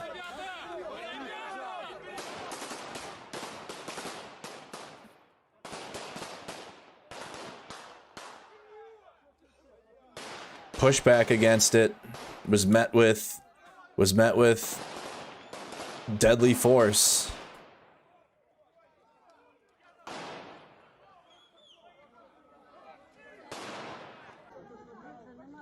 This is all 100% Russia's self-inflicted. Everything that happened is all Russia's own fault. And all of this, and all of the Karen energy in the East about when the Ukrainian president, when the ex-Ukrainian president was ousted because he became, or he was already, a Russian proxy, a Russian stooge, a puppet for the Russian military, or excuse me, for the Russian government. The people pushed back against that, elected new leader, due to the inactions of the Ukrainian president. And he did not join the United Nations. He did not join the United Nations Humanitarian Council, and he made a deal with Russia instead, and that is why the protests started happening. So that's a body there. I can't play that video. That's 100% why all of it started, was pushback, the Karen energy in the East that were mad that the Ukrainians ousted the Russian stooge that was in office, that did not go, that was trying to make Ukraine more into a Western organization recognized by these Western organizations, because Ukraine would have been in the UN by now had they actually voted into it like they were supposed to, and not went with the Russians' plans, because the Russians came in and was like, no, you're going to come with us instead, and the Ukrainians did not want that. The Ukrainians didn't want Russian control over their country, except for small groups in the East that the Russians propagandized.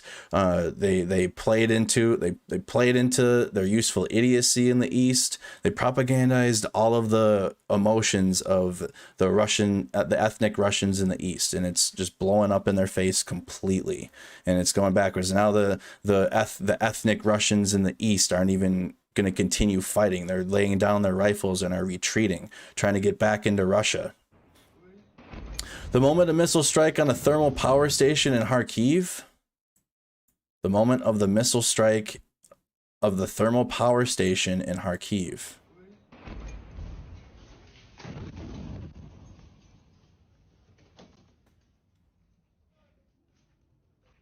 Not NATO, the UN. I didn't say NATO, United Nations.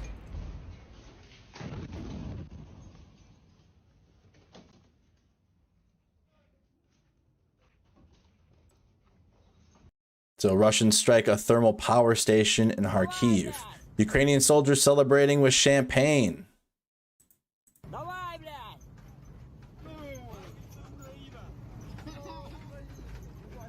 The Russians hit big targets in Kharkiv since this invasion. I'll never forget that government building in the heart of Kharkiv that they hit with one of their Fab 500 bombs.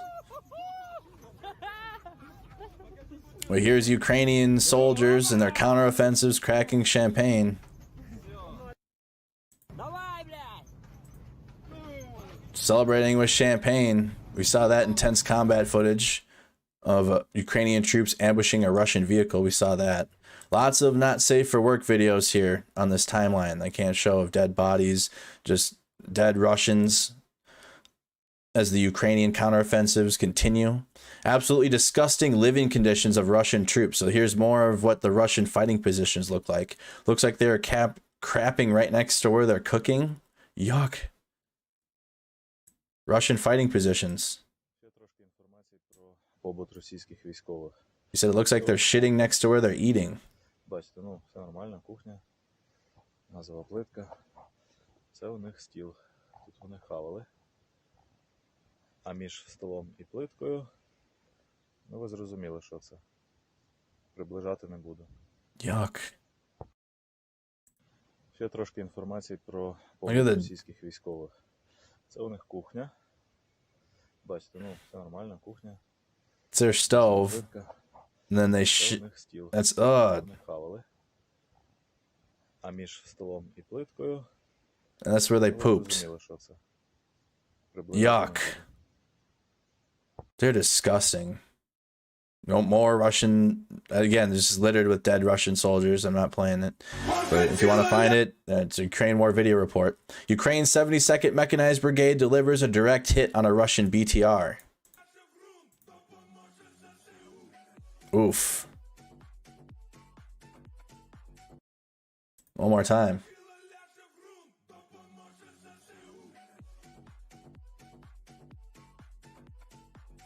Slava Ukraine in the chat. Kadriov's, what do we got here?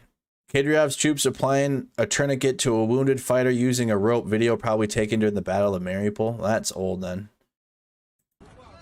Okay, Battle of Mariupol happened a long time ago now.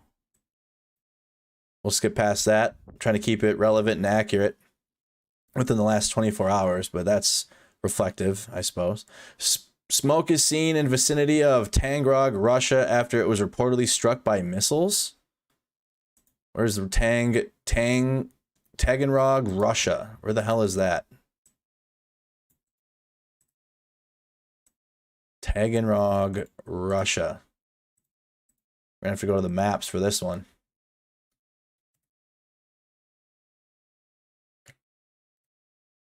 See how far that is, or where that is exactly. Ooh, that's just on the other side of Mariupol. Let's pull it up. So here's Taganrog, Russia. Missile strike. That's in Russian territory. It's the next largest city to the west of Rostov-on-Don. Here's Mariupol. Let's do this map. Now let's do this map. So this is the best way to see it. Russian-controlled, a Russian-occupied city of Mariupol, and then here's the actual Russian city of Taganrog on the other side. And you got missile strikes in the city, reportedly struck by missiles. Let's see here. Interesting. Ни хлопок, ни щелчок, прям взрыв. Мы выбежали на улицу. I was about to say that. I was just about to say that, Bull, about the pole. Где лесопосадка или что это там? So Belgorod and Taganrog. Горит. Что это вообще непонятно, но было очень страшно. Я такого никогда не слышала. Первый раз в жизни. This is likely just to cause the Russian front line to fall back even further towards Russia. This is in the southeast, just on the other side of the international border between Ukraine and Russia. Mariupol's the closest city in Ukraine. Russian-occupied Mariupol. Reportedly struck by missiles. Black team from the International Legion recapturing a small village from Russians. Multiple POWs captured.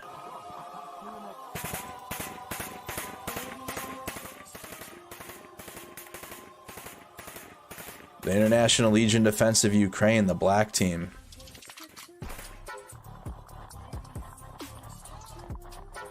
I don't know why it's like an extra small video within a video.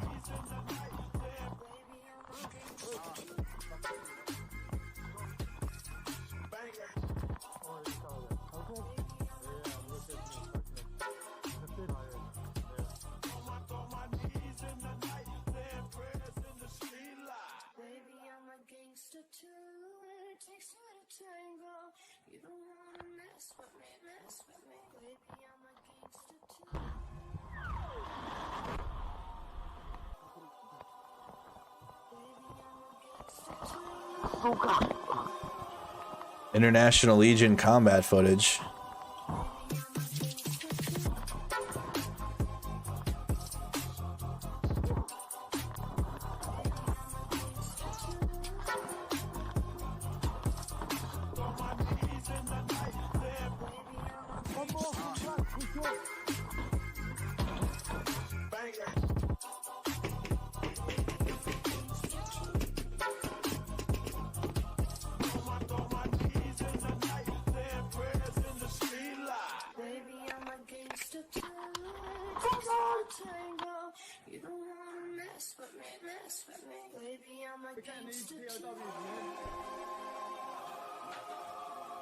And there's some Russian POWs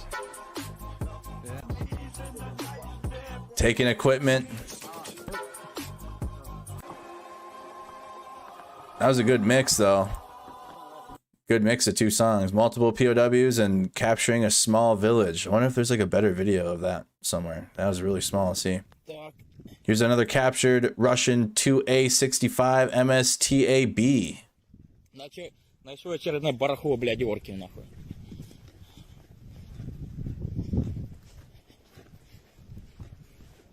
Що там, вона може їхати, чи хер там?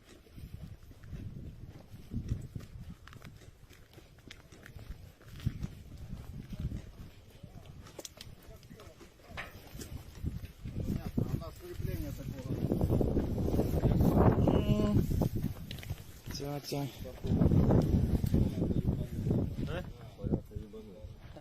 Я понял, что это такое. Ее нету, нахуй, туда развернуть.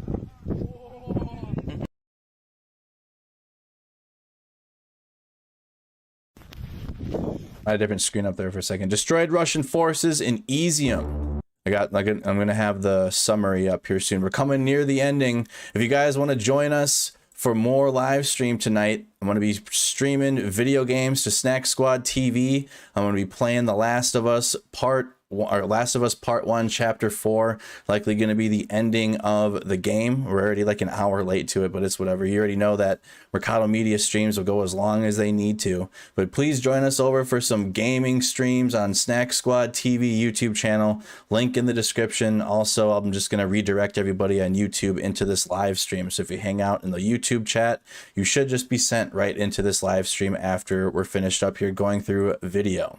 Shout out to the Snack Squad. Destroyed Russian forces in Izium.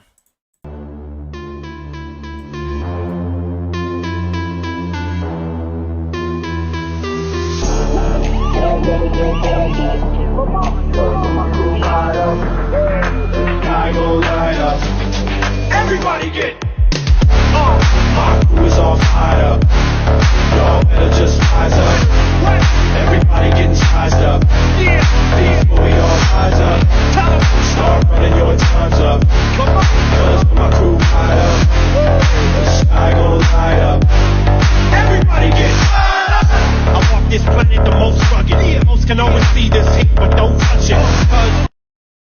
Okay, y'all, I think that's how we're going to end tonight's coverage of the war in Ukraine. Lots of great news for the Ukrainian military. Ukrainian forces inflicted a major operational defeat on Russia, recapturing most of all of the Kharkiv Oblast within Ukraine. Ukrainian authorities shut down the last active reactor at the Zaporizhzhia nuclear power plant. The Russian Ministry of Defense confirmed that Russian forces are withdrawing from positions all throughout but easternmost Kharkiv Oblast. So the Russians are retreating. Ukrainian forces continue to fight positional battles and conduct strikes on Russian military logistics and transportation assets along the southern axis, and the recent successes of Ukrainian counteroffensives have likely contributed to Russian announcement that annexation in Russian-occupied cities within Ukraine will be postponed. And that is your wrap-up. That is your key takeaways for the coverage. This video will be posted afterwards if y'all want to watch. If you missed any of the live stream,